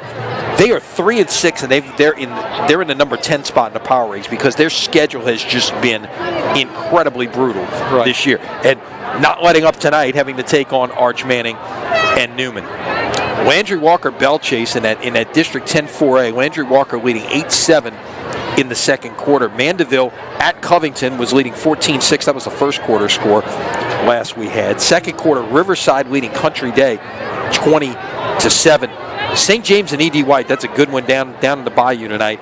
St. James trying to finish out an unbeaten season, 8-0 lead early on over E.D. White first quarter. St. Charles Catholic hosting Cohen this evening, 28-0 the Comets with the lead in that one in the second quarter. Second quarter score, McDonough 35 leading Booker T. Washington. That is the Reese Bowl tonight. The Reese Bowl. Wayne against his son.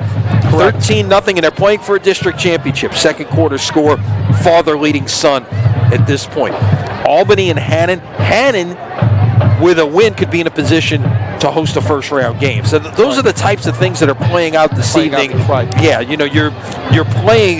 There's a lot at stake here this evening. That's a 7-7 game in the second quarter. Lakeshore trying to close out an unbeaten season, hold on to that number 1 seed in 4A, leading Salmon 20-0 on the road. That is in the second quarter. Also over in the Slidell area, Slidell leading North Shore 14-7 at halftime. Second quarter score, Franklinton leading Pearl River 14-7. Yeah, that's a Franklinton team that's going to be down in the seeds somewhere, but that is a team you need to watch out for. That's a really good league, obviously. Well, it's a good league, and it's full of tradition, especially with Franklinton. I mean, they've been there many, many years. No doubt. Halftime, John Arrett leading Higgins 8-6. Second quarter, Ponchatoula. How about the job Hank Tierney has done this year to kind of turn things around there, Ponchatoula? We saw them early against Brother Martin. They are a team that has improved immensely since we saw them in Week 3. They're winning at Hammond 19-7 second quarter. Also second quarter, St. Paul's leading Fontainebleau 14-0. St. Paul's a team you got to watch here on the Division 1 side. They're playing against all public schools in that league on the North Shore. Right now sitting in the 10 spot. In all likelihood, if they hold the 10th spot, they would probably travel to this side to play the winner of the Holy Cross St. Aug game next, probably Friday night. We don't know, and it's one of those things that's going to have to play itself out, because it looks like right now that if Holy Cross and St. Aug hold on to 7 and 8, and Jesuit is sitting 5 or 6, that all three of those teams, who all use this stadium as their primary home, will have home games in the first round. Now, there's some places that would be available, so we'll see how that all plays out. East St. John leading Thibodaux 14-0 second quarter. Interesting situation at East St. John, with some they had to forfeit 2 wins. That not only affects their power rating, but the trickle-down effect of those wins being forfeited impacts other teams as well in terms of their power rating. Now, those numbers we showed you were before that. That news coming out just earlier today that would be the case. Big one down St. Charles Parish. Everything stops tonight for Hanville-Destrehan. Second quarter, Destrehan leading that one 10-7. Halftime at Yeoman Stadium. John Curtis bouncing back after last week, leading Brother Martin 14-0. And, of course, we mentioned tomorrow the one game that is going on in the Catholic League with Holy Cross and St. Aug. As Rummel's returning to the field, Jesuit beginning to stretch over in the north end zone. We have a chance. Let's take a look at our first half numbers of this one, and it's been one of the things that's going to jump off the page here, surprisingly, in that regard, is the fact that Rummel has been held to -1 rushing yards. It's a good Jesuit defense, yeah. and we knew that coming in, the two types of defenses we're going to see here tonight, but -1 yard. I'm sure that's going to be addressed at halftime.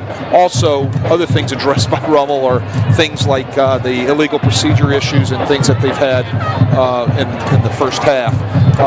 But they have thrown the ball for 102 yards, yeah. but they've been Wickersham, shot right. And Wickersham has been accurate, correct, too, which is big. He is 12 out of 14 through the air. He has been accurate. And he's been accurate, and they've started in decent field position to be able to do that, and throwing for 102 yards has helped them, obviously, put 14 points on the board.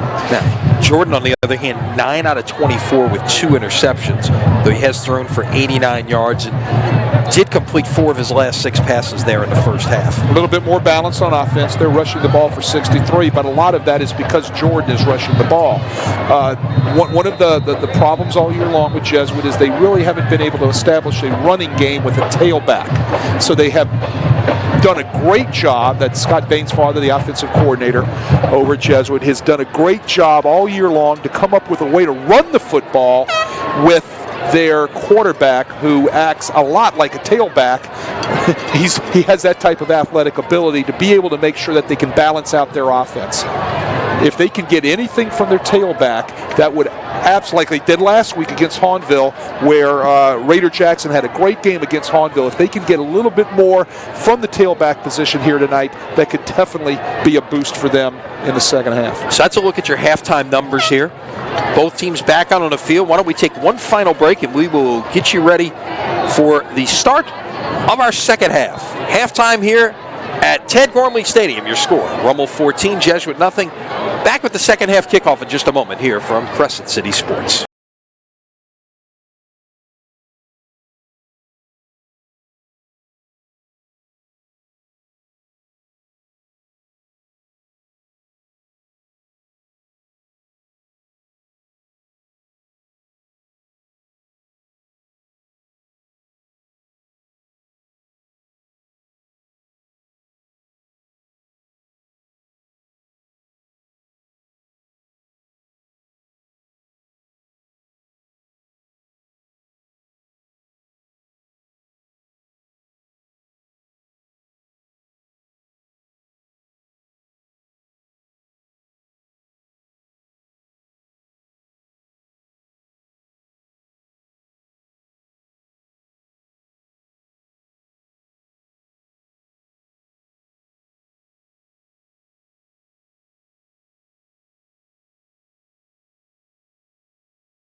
All right, getting set for start of the third quarter. Lenny Van Gilden, Wade Kaiser with you here on a Chilly Friday night at Tad Gormley Stadium. Chip Merritt, our producer. Matt Merritt braving it on camera this evening. The rest of us get to sit up here in I won't even call it a warm press box. It's not that, but it certainly beats the alternative of being outside. Matt is in the elements. Felt like 48 at kickoff. It's probably dropped a couple of degrees since then. So here we go. Jesuit will kick it off, kicking it right to left. Oh, we see a little. There's your pooch kick, short, fielded by. Is that Kaufman? And room to run. Midfield, makes one man miss, stays on his feet, out past the 30-yard line of Jesuit to the 26-yard line. The right-hand side of the Jesuit coverage collapsed really fast, got out of their lanes, and it took nothing for Rummel returners to bounce out to their left and find a ton of running room to set up this great field position to start the third quarter. That's kind of the danger of the pooch kick. You still got to be in your lanes. You're you just because you're kicking it over to one side doesn't mean you run all 10 guys over there just to cover that kick. You still have to be in some sort of lanes and have some lane I guess you would say superiority. Slant on first down is incomplete in the direction. That was number 84, Tyrone Hayes, the sophomore wide receiver. Rummel playing a lot of receivers tonight, getting a lot of folks on the field.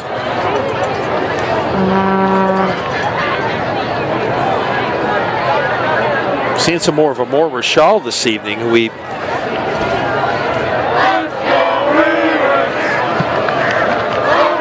back in, and Sonny Hazard just blew that play up in the backfield, was back there quickly, and nowhere to run for Logan Diggs. Look, I've seen a lot of great defensive linemen in my years. Sonny Hazard ranks right up there. He is so technique sound. He is so big, strong, and physical, and he always commands some sort of double team. So third down, 13. The line to gain is the 17-yard line.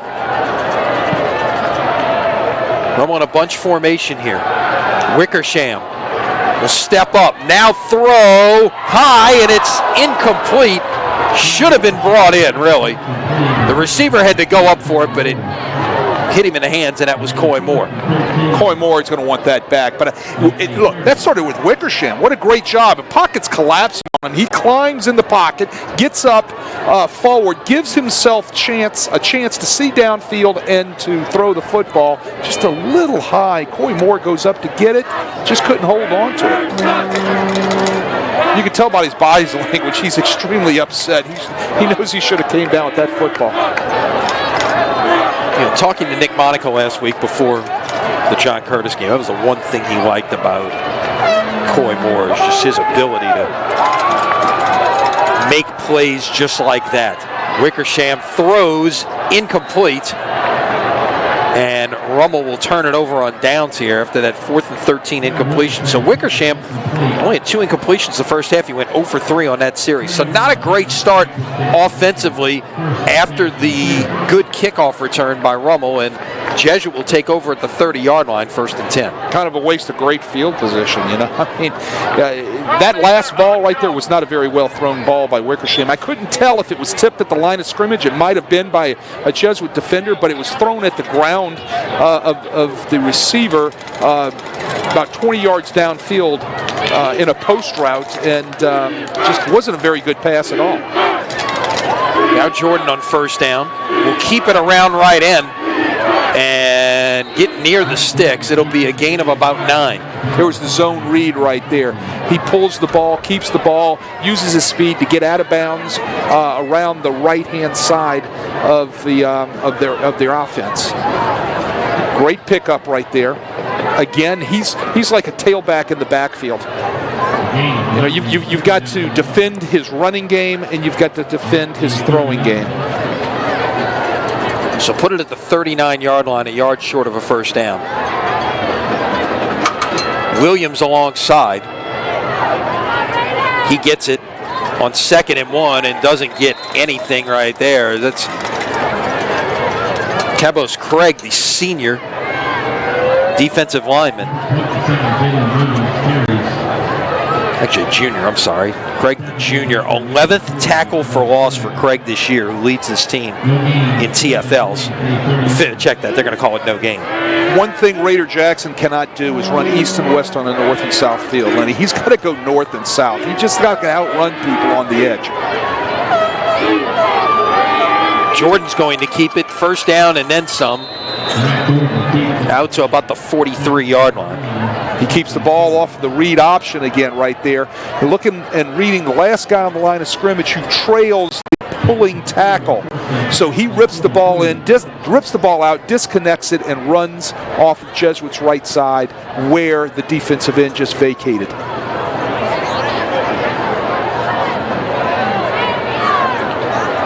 So Jesuit at the 43-yard line. Jordan on 1st down, takes a shot downfield, and that is off the fingertips of Besh, but it would have been an unbelievable catch had he brought it in at 2nd down. Play action. He rips the ball out, takes his shot downfield. Covering on that was Gavin Holmes. Rummel has some of the best high school corners I think I have seen in a long time between Malik Woodley and Gavin Holmes, running step for step right there with Besh. These guys do a great job covering, and when you can cover out on the edge like that, you can really loosen up your front to do all the things that you like to do and bring blitzes and stuff like that. We'll dump off this side. That was LaRiviere on the catch, and that was Donovan Kaufman there running him down for no gain. You know, getting back to being able to cover out on the edge, when you can cover those number 1 receivers down the field just the way Rummel does, that frees you up to be able to bring safety blitzes, all types of linebacker blitzes, things that you can just dial up as a defensive coordinator, which makes your which just makes your life a lot easier. So on 3rd and 10, Jesuit looking to get it to the Rummel 47-yard line here to keep this drive alive. And Jordan's going to try and do it with his feet. He's got room to run it. He's got the 1st down and then some. 16 yards, and it looks like a flag may have come in late from behind the play, perhaps a hit out of bounds. That was Kobe Fields who comes on a blitz from the Jesuit left side. Again, you can see Rummel is in man coverage. They've got all those receivers covered up out there. They bring the blitz. Grant Jordan escapes out to his right, and he gets hit late out of bounds. That's what the flag is over there. So you're going to tack on another 15 to this Jordan-Grant scramble. What was interesting there is that the flag came from behind the play and not right there on the sideline. It came from the trailing official. Might have been Paul LaRosa. Might have been from the referee. Right. Who probably saw something happen just as he was, as Grant Jordan was stepping out of bounds. They're over there discussing about maybe somebody had a better look. Again, LaRosa's 20 yards behind the play. And now he's trying to get the opinion of another official here coming in. But I don't have a problem with this, trying to make sure you get the call right here. It's why you have 7 officials working as a team out here. Somebody's going to have a better look at it. I always thought it was great when the officials huddled up right on my boundary. I always felt like that I could be a part of that conversation. I'd go stick my 2 cents in there and just to see what was going to get called or what I thought should be called. They are going to call. Oh, wait. There was holding against Rummel. And now a personal foul against Rummel. And now unsportsmanlike against Rummel. Holy cow. All right, let's see this enforced here, Wade. All right, well. I thought I saw a hold anyway. Now I see 15 yards. Did I see a dead ball call out there? Yeah, there was a dead ball call. All right, so they're going to walk off the dead ball first. Now we're going to get the second one. Correct. So I don't think there was 3. I think there was 2. There was 2. I thought I saw a holding call, but it was a personal foul followed by unsportsmanlike, and I'm not sure where the unsportsmanlike came from there. But Nick Monica is out at the numbers trying to get a word with Paul LaRosa here. They're going to mark. They marked off the dead ball, then they marked off the live ball foul. So Jesuit gets a huge chunk of yardage after the scramble by Jordan. Yeah, the play started at the Jesuit 43, ended at the Rummel 41 after a 15-yard penalty and a half the distance penalty. Now you put the football at the Rummel 13-yard line. So a 16-yard gain and 28 yards in penalties as Jesuit, with their deepest penetration of the night, I believe, the ball at the 13-yard line. And they're still discussing the placement of the ball. So Nick's Monica is out at the numbers. Mark Sonji's real happy. He's over standing on the sideline, nodding his head up and down, and they're still marking off even further. I think there was another. Yeah, if there was indeed a holding penalty, that was the one that was tacked on at the end there. So 3 penalties on one play against Rummel.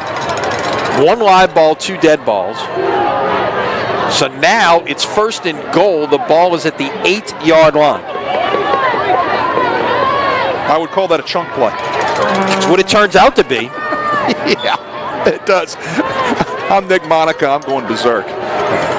I'm just a telling you. 16-yard scramble just turned into a 49-yard gain for Jesuit. You got 3 receivers on 2 down here at the bottom of the screen. They'll give it away on 1st down. That was Jalen Williams on the carry to about the 6-yard line. Let's see how Rummel deals with this adversity here. All of a sudden you go from that one play to 1st and goal. Let's see if they can tighten up right here. And Jesuit just lost their left tackle because of a helmet issue, so they're bringing in a backup to their left tackle. Remember, your helmet comes off in high school football, you're going to have to go off for a play. 2nd down goal, ball at the 6 now. They'll bring a man in motion towards the formation. Jordan in big trouble, and he's brought down.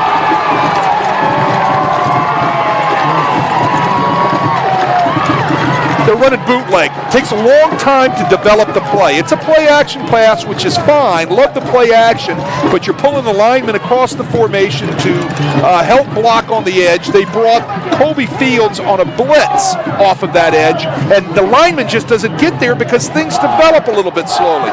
Not saying it's a bad call. It's just was the right call for Rummel at that particular time against not a very good call for that defensive call by Jesuit. So now 3rd and goal back at the 20-yard line. Jordan to the end zone. Overshot his receiver, incomplete. He overshot that by a lot. Let's take one more look if we can at the sack, because that is a big play, obviously, as it's about to be now 4th and goal at the 20-yard line. If we can go back to that previous play one time. Well, look, I love bootlegs, and I think it's a great call by the offense right there. That was the one on the sack if we get a chance to look at it. But it was a perfect dial-up by the Rummel defense to be able to take advantage of a slow development bootleg play. So watch the bootleg here. You can see the lineman's going to pull across the formation. There he goes. But look at the blitz coming off the edge. He just doesn't get there. The blitz was too fast for the pulling lineman. And on 4th down, as we were looking at that, Jordan overshot his receiver, incomplete, and it's a big stop for this Rummel defense on downs, and they will take over at the 20-yard line with 7:40 to play. You know, a lot of times here in the 3rd quarter. A lot of times it's analytics. You know what they're going to run on a particular down and distance.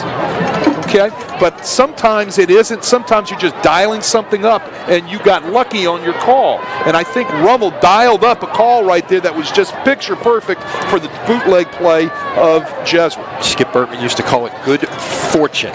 Good fortune. Well, that was good fortune for Rummel's defense. So Rummel takes over at the 20-yard line. Take a touchback by any other standards, right? Absolutely. On 1st down, they'll throw it out in the flat to Coy Moore. Makes a couple of men miss and gets it out near the 1st down marker. About a gain of 8 on 1st down. Crescent City Sports Prep Football brought to you by Lamarck Ford in Kenner, where the Ford showroom has gotten a facelift. Wow, it is something to see. Come see our remarkable deals and service. Stop by or go to lamarck.com. We've got an injured player here down at the 30-yard line. Number 57 linebacker. That's Jimbo Hotard. Jimbo Hotard, yes. Well, they work on him. You know, one of the things in this series that has been, as you look at the history, is close games. 6 overtime games, including your last game against Rummel in 2013. 7 games decided by 1 point, including one that we called 2 years ago. And if we can rack that up, let's take a look at that 2017 game that was full of big plays, Wade. It was not here, but at Yeoman Stadium. That was only the second high school game in the history of Yeoman Stadium. It was a 7-7 game late in the second quarter when Michael Hull makes this interception. The return down the sideline set up Jesuit for a go-ahead touchdown to make it a 14-7 game. Now, this is late in the first half, as you'll see that you can see the clock there inside of 20 seconds in the first half. And on the ensuing kickoff, watch Jeremy Walker of Rummel, 69 yards on a return to set up the field goal and make it 14-10 at half, kind of like the play we saw Kaufman make a moment ago. Stayed 14-10 until the fourth, and then watch this pass from Alex Watermeyer to Robert McMahon. Gets behind the defense, a tremendous play here, Wade. Right, just fell in perfectly, aired it out. Great catch by McMahon right there. And it's run down at the 1 yard line, but Jesuit would score on the next play to make it 21-10. So it's a 21-10 game in the fourth quarter. And Jesuit actually got the ball after a kickoff, but Rummel got it back. And then Chandler Fields takes over with their man, Jamar Chase, who you'll see a lot of tomorrow. Chase with the touchdown catch to make it 21-16. And then after a fumble, it is Fields again to Chase, 43 yards for the winning score, and Rummel wins this one 22-21. You know, Chase is one of those players that wants the ball in big situations, and he's going to get the opportunity tomorrow for sure. Now Wickersham taking a shot on first down, and he goes deep to Coy Moore with room to run. 20, 15, brought down inside the 10-yard line. Wickersham makes that happen. I've said about 3 or 4 times tonight already. He throws that ball off balance as he's getting hit by a Jesuit defender. And the ball's just hung out there. He just threw it up into the post route by Coy Moore, who runs under it, leaps up and catches it, and just runs away from the Jesuit defense and pulled down inside the 10-yard line. On cue, as we were watching those Jamar Chase plays, Coy Moore delivers with a 63-yard catch and run on the pass from Wickersham, and it's first and goal at the 9. Wickersham taking a shot for Moore. He gets pushed out of bounds. You could do that, I guess, and it's basically a force out in that situation. The pass was over his head anyway. Well, there was a little shoving and pushing on both sides. Coy Moore kind of pushed off down there, and the Jesuit defender then pushed off of him. So I credit the official right there for not pulling a flag and throwing it. I think it could have been called either way. Coy Moore is getting targeted tonight more than we've seen in the past couple of weeks.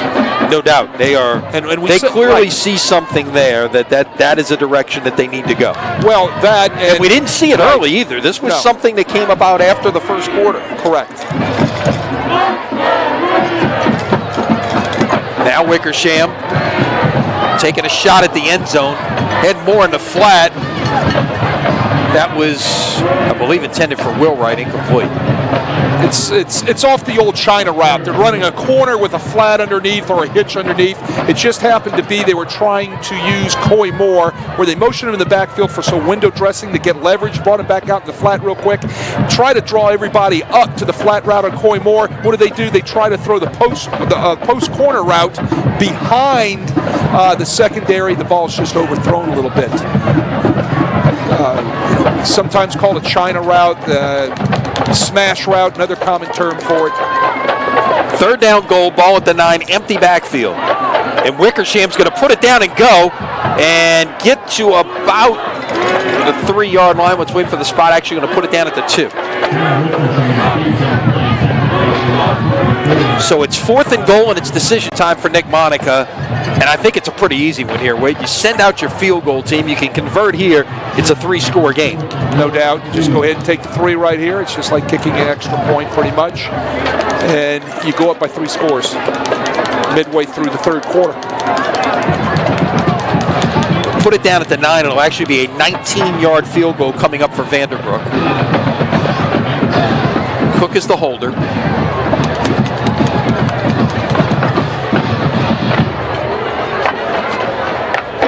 Kick on the way, and it is good. And with 5:57 remaining here in the third quarter, your new score, Rummel 17 and Jesuit nothing. So that was a 6-play drive that covered 78 yards and took 1 minute and 43 seconds, ending in a 19-yard field goal by Vanderbrook. And that was, for the most part, the Coy Moore show. 71 of those yards through the air. Well, Coy Moore, but let's credit the throw off balance right there also to Wickersham. I mean, he was getting hit. He had people draped all over him as he just lost that thing out there, on a hook and a prayer, but it has it in the right direction to get it into Coy Moore's hands, who goes up and makes that great catch. One thing, by the way, we didn't show you to finish up thoughts on that 22-21 game that you and I called 2 years ago at Yeoman Stadium. The game-clinching play was an interception by a sophomore named Corey Smooth, who's a senior tonight. Absolutely. Out there. Nichols commit. It's interesting, by the way, finish the thought after the kickoff here. Vanderbrook, this one's going to be much shorter. It's going to be taken in at the 17-yard line. A fair catch was called for. And that was Joe Lombardi, the wide receiver, who is the great-grandson, right, of Vince Lombardi. The great-grandson. His son, or his father, Joe, is on the Sean Payton staff with the Saints. That is correct. Saints Falcons on Sunday. We're getting in plugs for all the big games this weekend, right? Absolutely. Just saying, Rummel fans, you might want to put your red away for the rest of the weekend. Tonight's fine, but you might want to put your red away for the rest of the weekend with LSU Alabama tomorrow and then Saints Falcons on Sunday. This looks like a little misdirection on first down there, and it's Jackson on the carry out to about the 23-yard line. That's how Jackson's got to run north and south off the counter play right there. They get the kick out the seal. He hits the crease, gets a nice pickup, and puts the Jays in a manageable second down situation.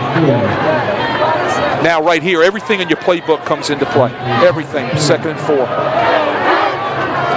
2nd and 4, the ball at the 23-yard line. Jordan going to keep it himself, but he's got nowhere to go. He was met by about 4 Rummel defenders who just walled off the edge there. Jordan Williams might have been the first one to get back there. Jordan Williams was there, and a guy we've been calling his name all night, Quentin Cage. Now, the point I was about to make, Wade, is there was so much high profile attention given to that game last week that a lot of these Rummel players have picked up some offers in the last week that they didn't have before that game against Curtis. Jordan's going to put it down and run, and trying to get to the sticks, and he might have been brought down a yard short. Let's wait for the spot, as that was, again, Quentin Cage on the tackle. He has been all over the field this evening. Well, great open field tackle. And I mentioned back in the first half about how good this Rummel defense is when they have to make a tackle. They'll make a tackle in the open field and look like it's nothing. These guys are very, very talented, and they're very fundamentally sound. Decision time here if you're Mark Sanji in a 17-point game with a little over 4 minutes left in the third quarter. It's 4th and 1 at the 26. I'm putting the ball. I think he's making the right decision here. Because if you give it up right here, you could easily be down another score. Plus you got the wind behind you. Let's hope you can flip the field a little bit and make something happen. This is John Gonaldo, senior punter. And that kick, the rugby style, will get the roll this time. And will be down at about the 45-yard line. Gonaldo was one of the King Firm Scholar athletes, the Greater New Orleans Quarterback Club, a few weeks back. So Rummel will take over here after the 29-yard punt by Gonaldo. The ball at the 45-yard line with 3:40 to play. in the third quarter. Speaking of the quarterback club, Tuesday, noon. I know you're always busy Tuesday at noon. You got to find a way. Maybe Thanksgiving week we can get you out there. I'm right in the middle of Principles of Business class at that time. There you go.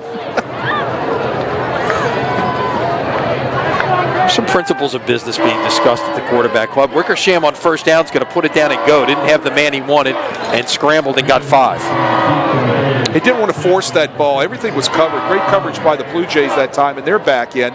And he just tucks the ball and takes off. You can see right here, he's looking downfield. He's looking in the direction. I think that was Coy Moore. He's covered, and it just takes off for a nice pickup.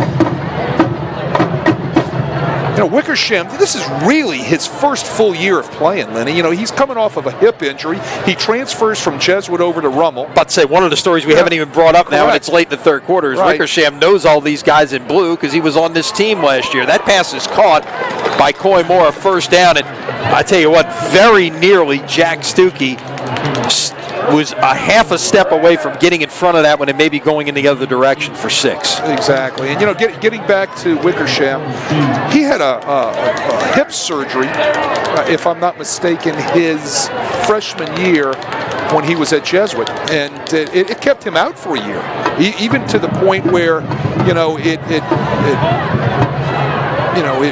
was, you know, very upsetting to him from the standpoint of being depressed. So this is really, when you look at it, his really first full year playing quarterback at the high school level. He transfer over from Jesuit with the opportunity to play, and I think he has performed great this year for the Raiders. Obviously, you know, bringing them to a 9-0 season, and then a huge second half last week. He was definitely part of the solution for Rummel to win that football game last week because of the way he played in the second half. So it'll now be 2nd and 10, the ball at the 42-yard line.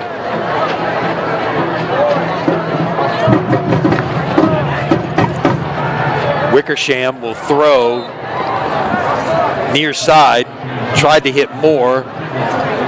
It probably just needed to be a changeup instead of a fastball right there on that little screen attempt, and it's incomplete. It's 3rd and 10. Right, the jailbreak screen, what I call it, is where they're trying to sprint offensive linemen as quickly as they can out in front of a receiver who's coming back towards the offensive line, and by distance, you're going to have to put a little touch on the ball from the quarterback, right?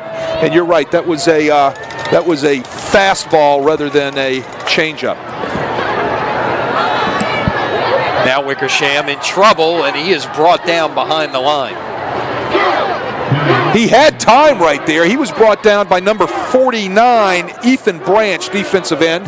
The coverage was excellent by the Blue Jay secondary. They tried to run the running back out of the backfield. They tried to run Diggs on a rail route to the Rummel left-hand side of their offense, and it was picked up well by the corner who ran with Diggs down the field.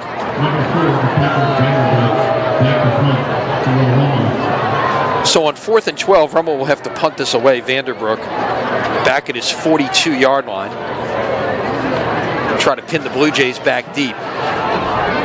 And fair catch called for by Besh at the 13-yard line. So 31-yard punt there by Vanderbrook. And one thing Rummel has done a good job of tonight, Wade, is pinning Jesuit back, making them start at the 20 or inside the 20-yard line. Yeah, this Rummel defense is very good. This Rummel defense gets even better when you've got to try to drive 80-plus yards against them. Well, that's a plus for the kicking game because we know Vanderbrook can put the ball in the end zone on kickoffs. Right there, he did a nice job on the punt. And you're right. I mean, when you're this good on defense and you're looking at the daunting task of going 80 yards, it's just hard to do it.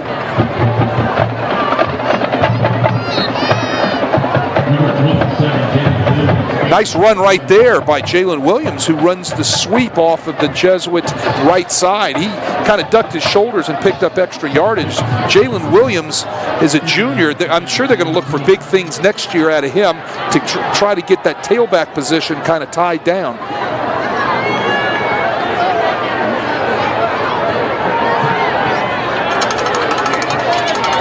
Once again on the ground.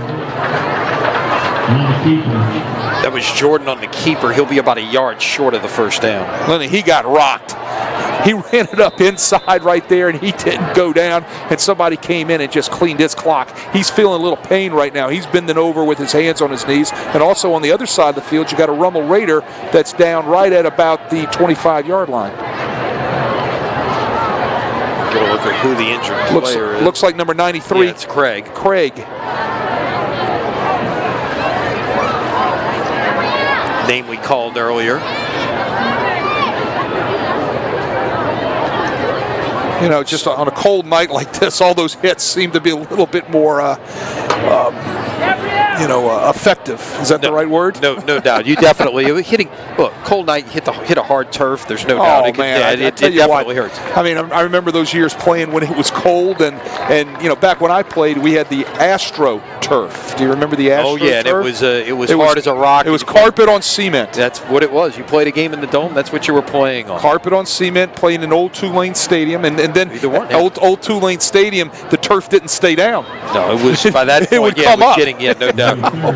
For this third down play, gives you a chance to remind you Crescent City Sports Prep Football brought to you by Gills Bar for more than half a century, offering services, solutions, and support for businesses and associations looking for happier constituents and healthier bottom lines, and headquartered on North Street. Go visit gillsbar.com to find out more. That third down play got in just before the end of the third quarter. Let's see where they actually spot this. Looks like they're going to spot it short of the first down, and Mark Sanchez is going to have some time to think about a decision here as 3 quarters are in the books here at Tad Gormley Stadium. Rummel Raiders, perhaps 12 minutes away from another undefeated season and an outright Catholic League title. It's Rummel 17, Jesuit nothing. You're watching high school football from Crescent City Sports.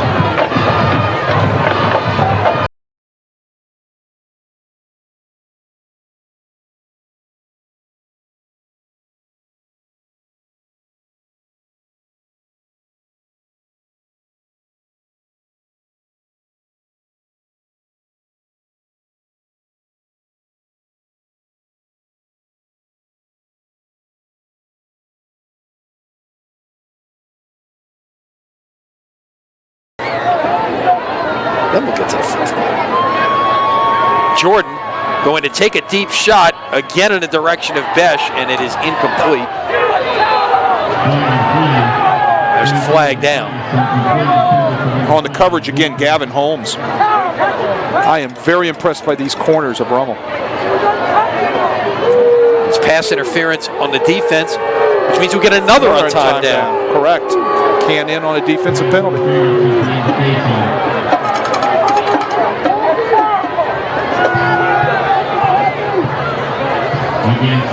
Yeah, this is one thing, even with a 17-0 lead, that Nick Monica's going to have to clean up. And you always, I know as a coach, Wade, even when you win, you're looking for those coaching moments and things you can go back and clean up the following week. And cleaning up some of these, these penalties. It's a lot of pre-snap penalties on the offensive side. It'll get addressed. I mean, it'll get cleaned up. That's how good his staff Nick Monica has. Yeah. Jordan on the keeper will get 7 on what will now be the final play of the third quarter. It took us 3 tries to get to that final play of the quarter. So now we have reached the end of the third quarter. Your score is still Rummel 17, Jesuit nothing. Back with the final 12 minutes. You're watching high school football from Crescent City Sports.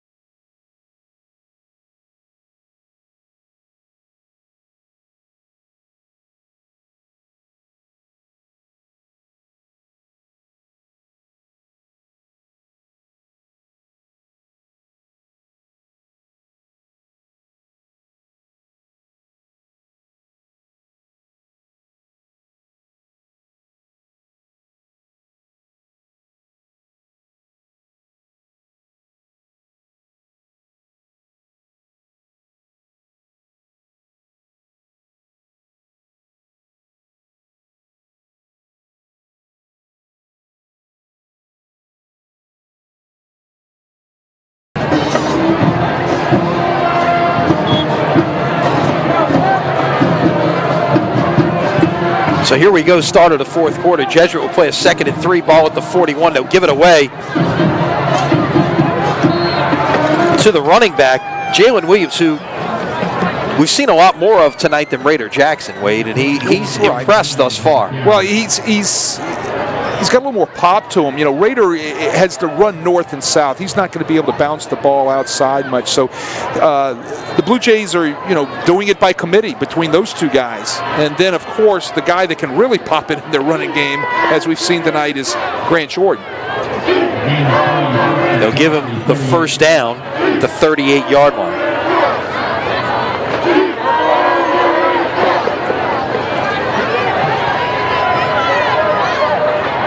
That is caught.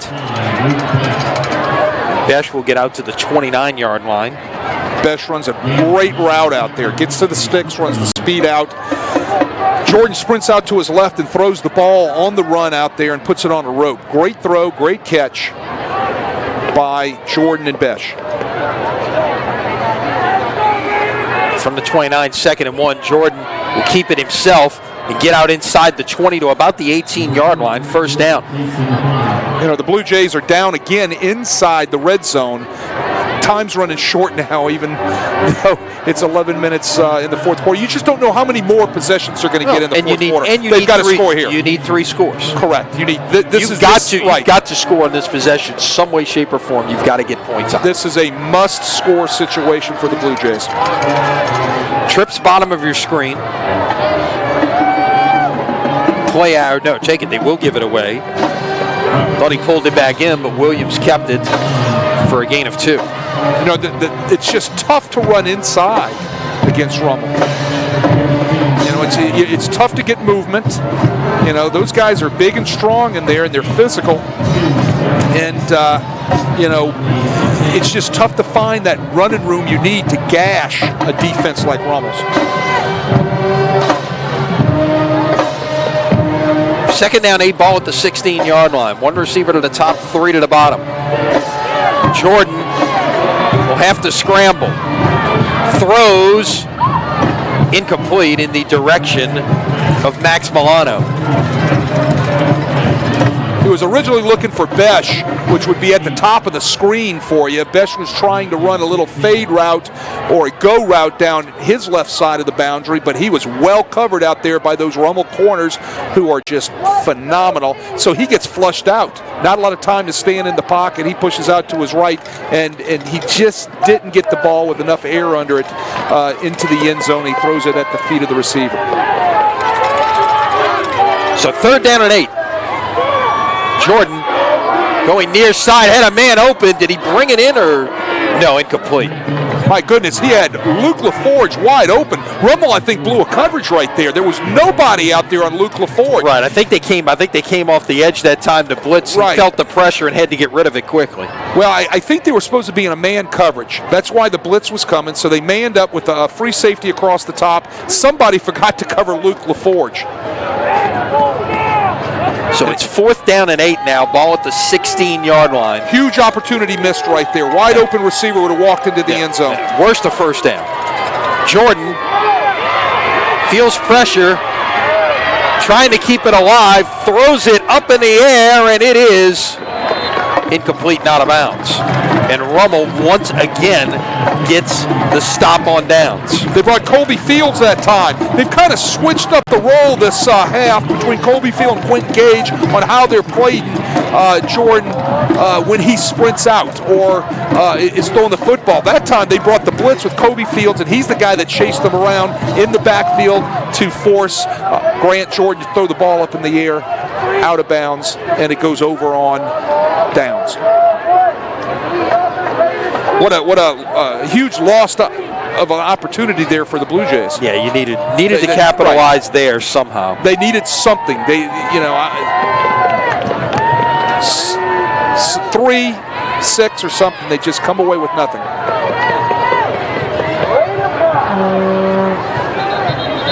Whistles, and once again, a false start. Maybe the first one we've seen here in the second half on Rummel, but it's probably 5 or 6 pre-snap penalties we've seen here tonight. So move Rummel back to the 11-yard line, where it'll be first down and 15. I think they got the left tackle and left guard, Bretton Bachman and Christian Stamps, moving a little too soon over there.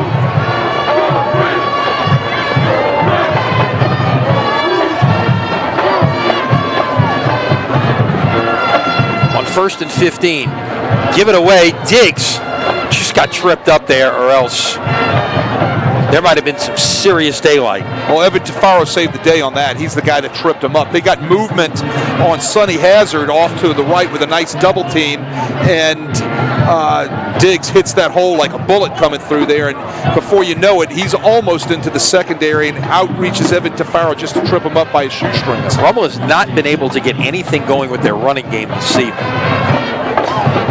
That was probably as good a look as they've had.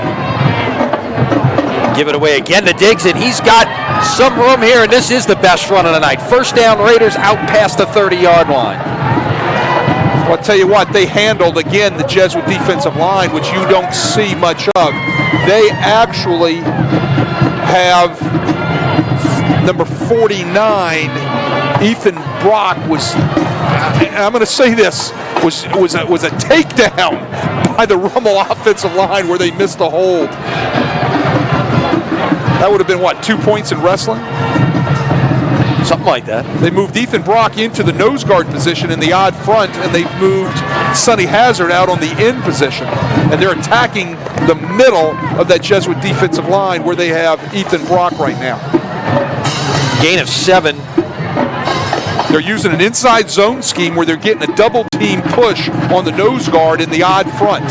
Look for Jesuit to come back and counter with putting their even front back in so they can get another hand on the ground to try to stop the inside zone running game. Rummel's got their fullback, Logan Bertucci, working. He's basically an H-back right now, and they've gone to Jalen Sturgis at running back. And he'll take it here on the second down, and he has room to run. Past midfield, 40, 30, 20, tries to make a man miss, is brought down at the 11-yard line, a gain of 50 on the play. They'll spot it at the 12. Jesuit brought in Paxton Dinwiddie back to their 4-man line, but it really didn't matter because there goes Sturgis off the outside left edge, and he pops it clean, and look at him running away from the defenders right there. Now that's a big man chugging down the field, Lenny. He's a hard guy to bring down, and he's usually a guy, we've seen him run between the tackles where, you know, he'll always get that forward lean and get that extra yard, but he showed you, he could pick him up and put him down a little bit. 5'9", 231, and I bet you he can pick up and put down some breakfast. I bet you that man doesn't miss many meals. From the 12, he's going to get it again here on first down. Might have gotten about a yard.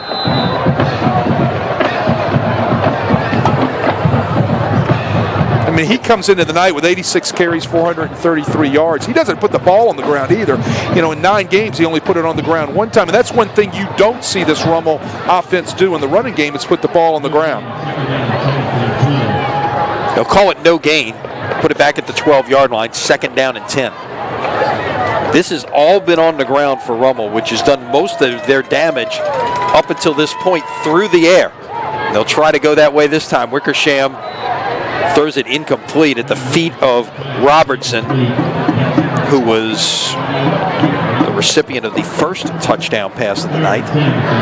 They're trying to throw the screen again to Robertson right there, but there was a lot of pressure from the Jesuit defensive line. Wickersham falling backwards just kind of throws it at the feet for the incomplete pass instead of forcing it in. One of the things you try to do when you're trying to set up a screen, if the receiver is covered or you're fixing to get sacked, throw it at the feet of the receiver that is supposed to be receiving the screen, so you'll just take the down and move on to play the next one. 3rd and 10. Oh, Wickersham threw it as he was getting hit and had the defender turned around. I believe that was Joseph Flores out there, the nickelback for Jesuit, and he turned around there. He was covering Cook. The pass was so underthrown that he may have had a walk to the end zone. Well, that was Max Jubenville applying the pressure coming off the Rummel right-hand side. Had a nice move on the offensive tackle, kind of left him standing there. Jubenville wrapped all around the waist, and then they get a holding penalty on Rummel. They're going to turn it. They're going to turn it down here and make it 4th down and 10. Correct. But it was a great job by Jubenville on the blitz to kind of force the hand of Wickersham. You're right. I mean, had he connected that ball out there, that would have been touchdown Rummel. Receiver was wide open off of his break.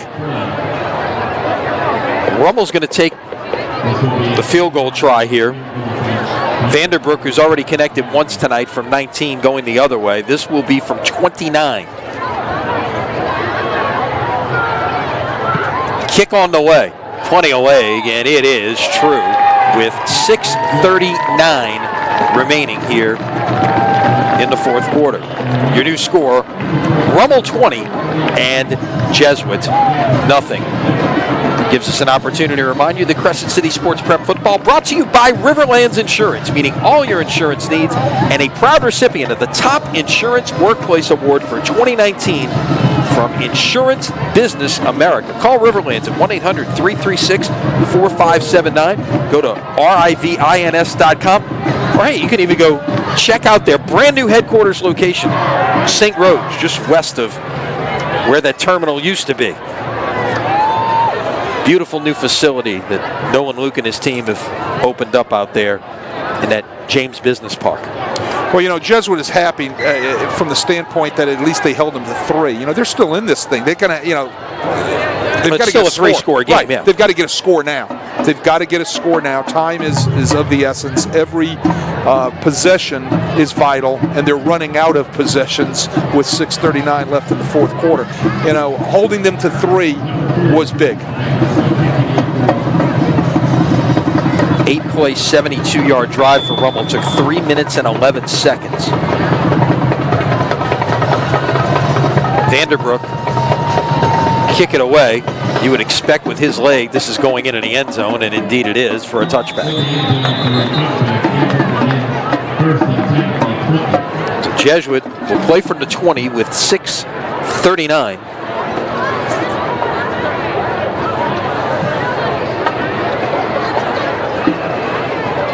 Remaining here in the game. This is going to kind of force Grant Jordan to have to throw the ball a little bit more now than last 6:39 here, because they're going to have to do some things rather quickly.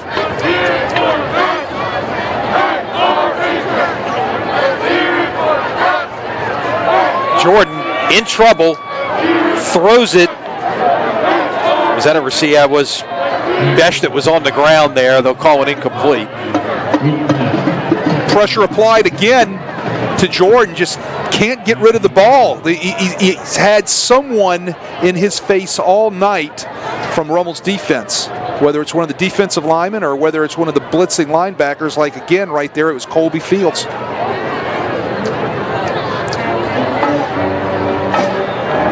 So 2nd and 10, ball at the 20-yard line. Thrown, and that is intercepted, and this may go the distance. That is Malik Woodery down the sidelines for a touchdown. I think it went off the fingertips of, it might have been Bergeron over there, and Woodery was right there on the spot, picked it up and down the sideline for a touchdown. Another look, Wade. They're in empty right here. They're trying to throw the stick route to the boundary. Jordan throws the football.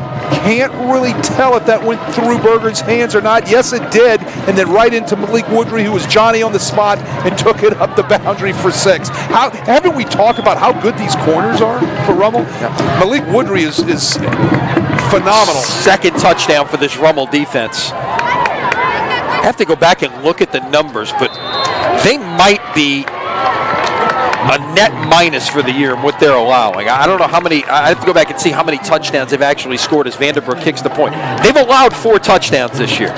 If they scored 4 or more touchdowns, this could be a net 0 or a net minus situation in terms of what they did. I saw somebody, the Patriots got off to that great start this year, and somebody went back and figured, all right, if the offense did nothing, okay, you just took the defense into account, they'd have been 4-4 in the first 8 games. It was that, right. They were that good early on. But look, this Rummel defense is once again as advertised. They came in having allowed just 34 points on the season and 4 touchdowns. It's one of the best Catholic League defenses I've seen. And, there's been some good ones.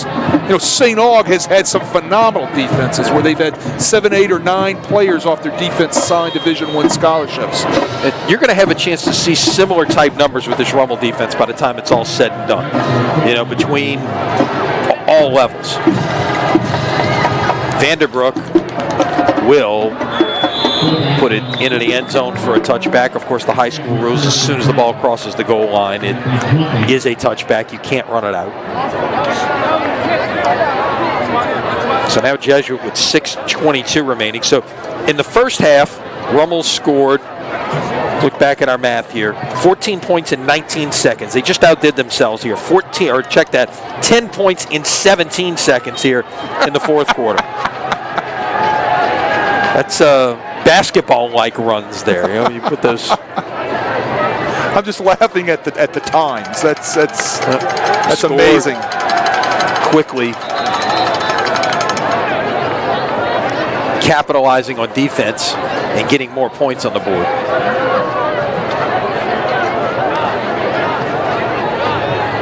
So first down, that will be a gain of about 2 for Jackson.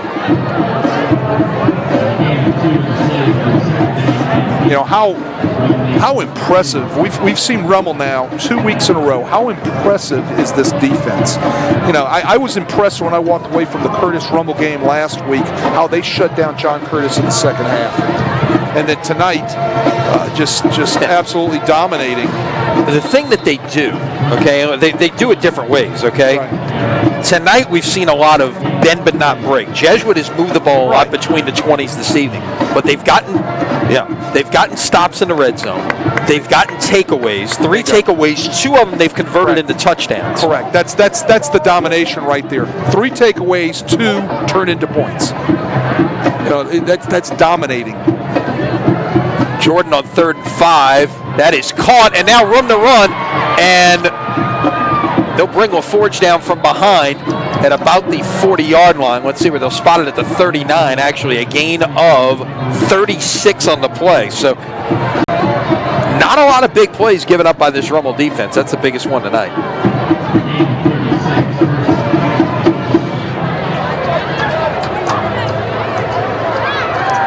So 1st and 10 now, the ball at the Rummel 39-yard line, and the only question is this going to be another shutout? LaForge on the catch once again to about the 32, and roughing the passer is called against Rummel. Right. Luke LaForge, the younger brother of Trey LaForge, you might remember that name from the state championship 2014 Jesuit Blue Jays. He was the quarterback, now playing basketball at Loyola. Luke LaForge came into this game,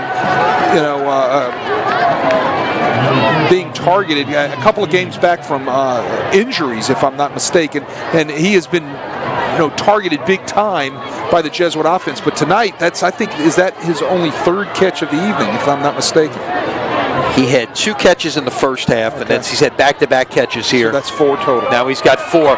Jordan running for his life, and there was Cage coming off the edge, and he wasn't about to outrun the guy they know as Pig. Quentin Cage with the sack and a loss of 15, and now it's 2nd and 25. Well, we've seen that over and over and over again tonight. When Jesuit goes empty, they're either bringing the blitz from the back side of the formation, or they're spying with the linebacker to make sure that Grant Jordan doesn't run off. That time they brought the blitz from the back side of the formation, and that was Quentin Cage just running them down. No place for Grant Jordan to go. Here comes the blitz again. 2nd and 25. Jordan is going to be brought down again. Is that a fumble? Yes, that is. I think they called, they Question was it an incomplete pass or a fumble? They're going to call it a fumble. They might even call him down. Let's see. I think they're going to call him down. They don't allow the ball to be fumbled forward, right? Even if someone else recovers. No. So that's what it is. Correct. It's going to be down at the 48-yard line, and they are moving in the wrong direction right now. And that was Kobe Fields that time coming from his linebacker spot on the right side of the Jesuit defense, beating the tackle, Brian Ballestera, to the edge. And again, no place the minute Grant Jordan tries to set his feet and throw. Third, he doesn't have a chance. Third down, 41. Not a lot of 3rd and 41s on the play sheet. They will run the screen pass here. Rummel, as you can imagine, playing a little softer here at this point, giving up 17 on that little screen pass that time to Jackson. Very well set up by Jesuit right there, dumping the screen pass to Jackson. Jackson takes off and picks up a huge chunk to try to get something back from the 2 sacks. But now it's 4th down and 24, even after that 17-yard gain. So 4th down, 24. The line to gain is the 7-yard line. Jesuit starts this one from the 31. Jordan again. And there's Cage trying to get there. He can't get there. Will Jordan put it down and go? He was right at the line of scrimmage, and it's going to fall incomplete. Jordan tries to throw all the way back across the field, just kind of like Brett Favre did against the Saints in the NFC Championship. What happened to that ball? Got picked. This one was almost picked. First thing you don't do as a quarterback is try to throw against where you're running back across the field. Bad things usually happen. Quentin Cage just didn't get there that time. I think he was kind of out of breath from the previous blitz. Didn't get there. Grant Jordan eludes, moves out to his left. But once again, young quarterbacks out there, don't throw the ball back against the field up into the air like that. Now, I understand it's desperation time, and I understand what Grant Jordan was trying to do, but that's always spells disaster for a quarterback when they do those sort of things. Rummel will give it away on 1st down to Sturgis, who is men in the backfield. It'll be a loss of a couple.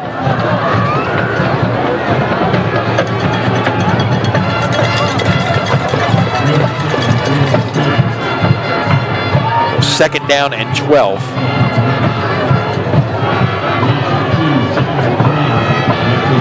As the regular season winds down, we do plan to have playoff football for you next week. We don't know where, when, any of those kind of things. Of course, the brackets are announced Sunday at 11 a.m. Cox Sports Television or the LHSAA live app. You can watch the live announcements. They'll also be unveiled on the LHSAA website at the same time.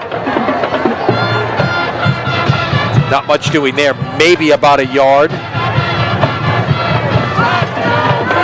Both teams just letting the clock run down now, even though both teams still have all of their timeouts left. Obviously, Rummel isn't going to use any, but Jesuit doesn't look like they're going to use any of their timeouts at this point either, basically in this 4-score game. So you could probably put this one in the books. Rummel will wrap up another undefeated season. And you look at the unbeaten regular seasons in Rummel history, and this is going to be the first time that Rummel goes unbeaten without a Roth on the sidelines. It was Easton in 1980, Jay's father, with Jay at quarterback. 1999, Rummel got one after the fact, if you will, an undefeated season because they lost a game to Shaw, but it was later forfeited to them. But on the field, 2000, 2001, 2005, an abbreviated season with Katrina, but still an undefeated season just the same. 2009, 2012, 2014. This is going to be the 7th on-field 10-0 regular season for the outright District 9 5A champions for the first time in 4 years, the Rummel Raiders. As the final 12 seconds will run off the clock here, the teams will shake hands at the middle of the field. A tip of the hat to this Rummel offense, defense. They both did their jobs here this evening in a 27-0 victory over Jesuit to wrap up the regular season, and they will be We expect the number 1 seed in the Division I playoffs. They will get a bye next week. We would expect Jesuit to be either the number 5 or 6 seed in the playoffs. They will get a home game next week in the first round of the playoffs. Well, this bye week is going to give Rummel a great chance to kind of heal up from some of their bruises and bangs that they've had in these last 2 physical football games, obviously with Curtis last week and then with the Jays tonight, because both teams are very physical any way you look at it, and they're a little sore, a little bent and broken, so they're going to have to get themselves well with this week off, and that's very well deserved for a fantastic football team. So let's look at this now. I mean, you've seen Rummel here the last 2 weeks. You saw Curtis last week. You've seen Jesuit, seen Brother Martin, seen the key players. Holy Cross, right, in this Catholic League, and Holy Cross again will play St. Aug tomorrow, and we expect that will be the winner is the number 7, and the loser is the number 8 seed in the bracket. Obviously, Rummel and Curtis in a position with a bye, likely Brother Martin with a bye as well. Who in this league you think has the best chance to be holding up a trophy at the end of the year? Is it? Could we see a Rummel Curtis rematch, perhaps? Absolutely. I mean, from what I've seen out of all the Catholic League teams this year, now I have not seen Catholic High of Baton Rouge. I think you have, haven't you? I have not this year. Okay. But right. It's still that's right. But that may be. Right. I think there are people that will tell you that Rummel, Catholic, and Curtis are the 3 best teams, any division, any class. Right. Only 2 of them can get to a final because they're all in the same division. Well, right? a lot of things have to fall in place. You're going to have some luck. You got to clean some things up. Everybody's got to clean things up after the regular season. But what I've seen out of the Catholic League this year, this Rummel football team has all the tools for everything that they need. And you know why? Because they play outstanding defense. And what's the old adage? Defense wins championships. Absolutely. Well, and the thing, look, some nights your offense may not be correct, all on point. I think you would say that might have been a little bit of the case tonight with this Rummel team. Right. They really couldn't get the running game going. Now, tip of the hat to Wickersham as he was able to get some things going within the passing game. Really got Coy more involved there. Had over 100 yards receiving tonight. And this defense continues to deliver night in and night out. And that's the one defense will carry you, and no matter what the weather conditions are, no matter what, they're going to be there. It keeps you in the game, and it saves your hide. You talk about Wickersham. Last week he did it too. Second half of the ball game, made some big ball plays. And let's all remember that Wickersham, Kyle Wickersham, this is his really first full year. I think I talked about that back in the 3rd quarter of playing high school football, coming off a hip injury from a couple years ago. Good night for Wickersham tonight, and again, really getting more involved in the offense, maybe more so than we've seen at any point this year. Well, be interesting to see what we have when the brackets come out on Sunday. It's going to be fun. It's a little bit like a little bit like Christmas Day when you open your presents here. You've worked 10 weeks to get ready for this this moment, and now the second season begins. But here's the thing. All right.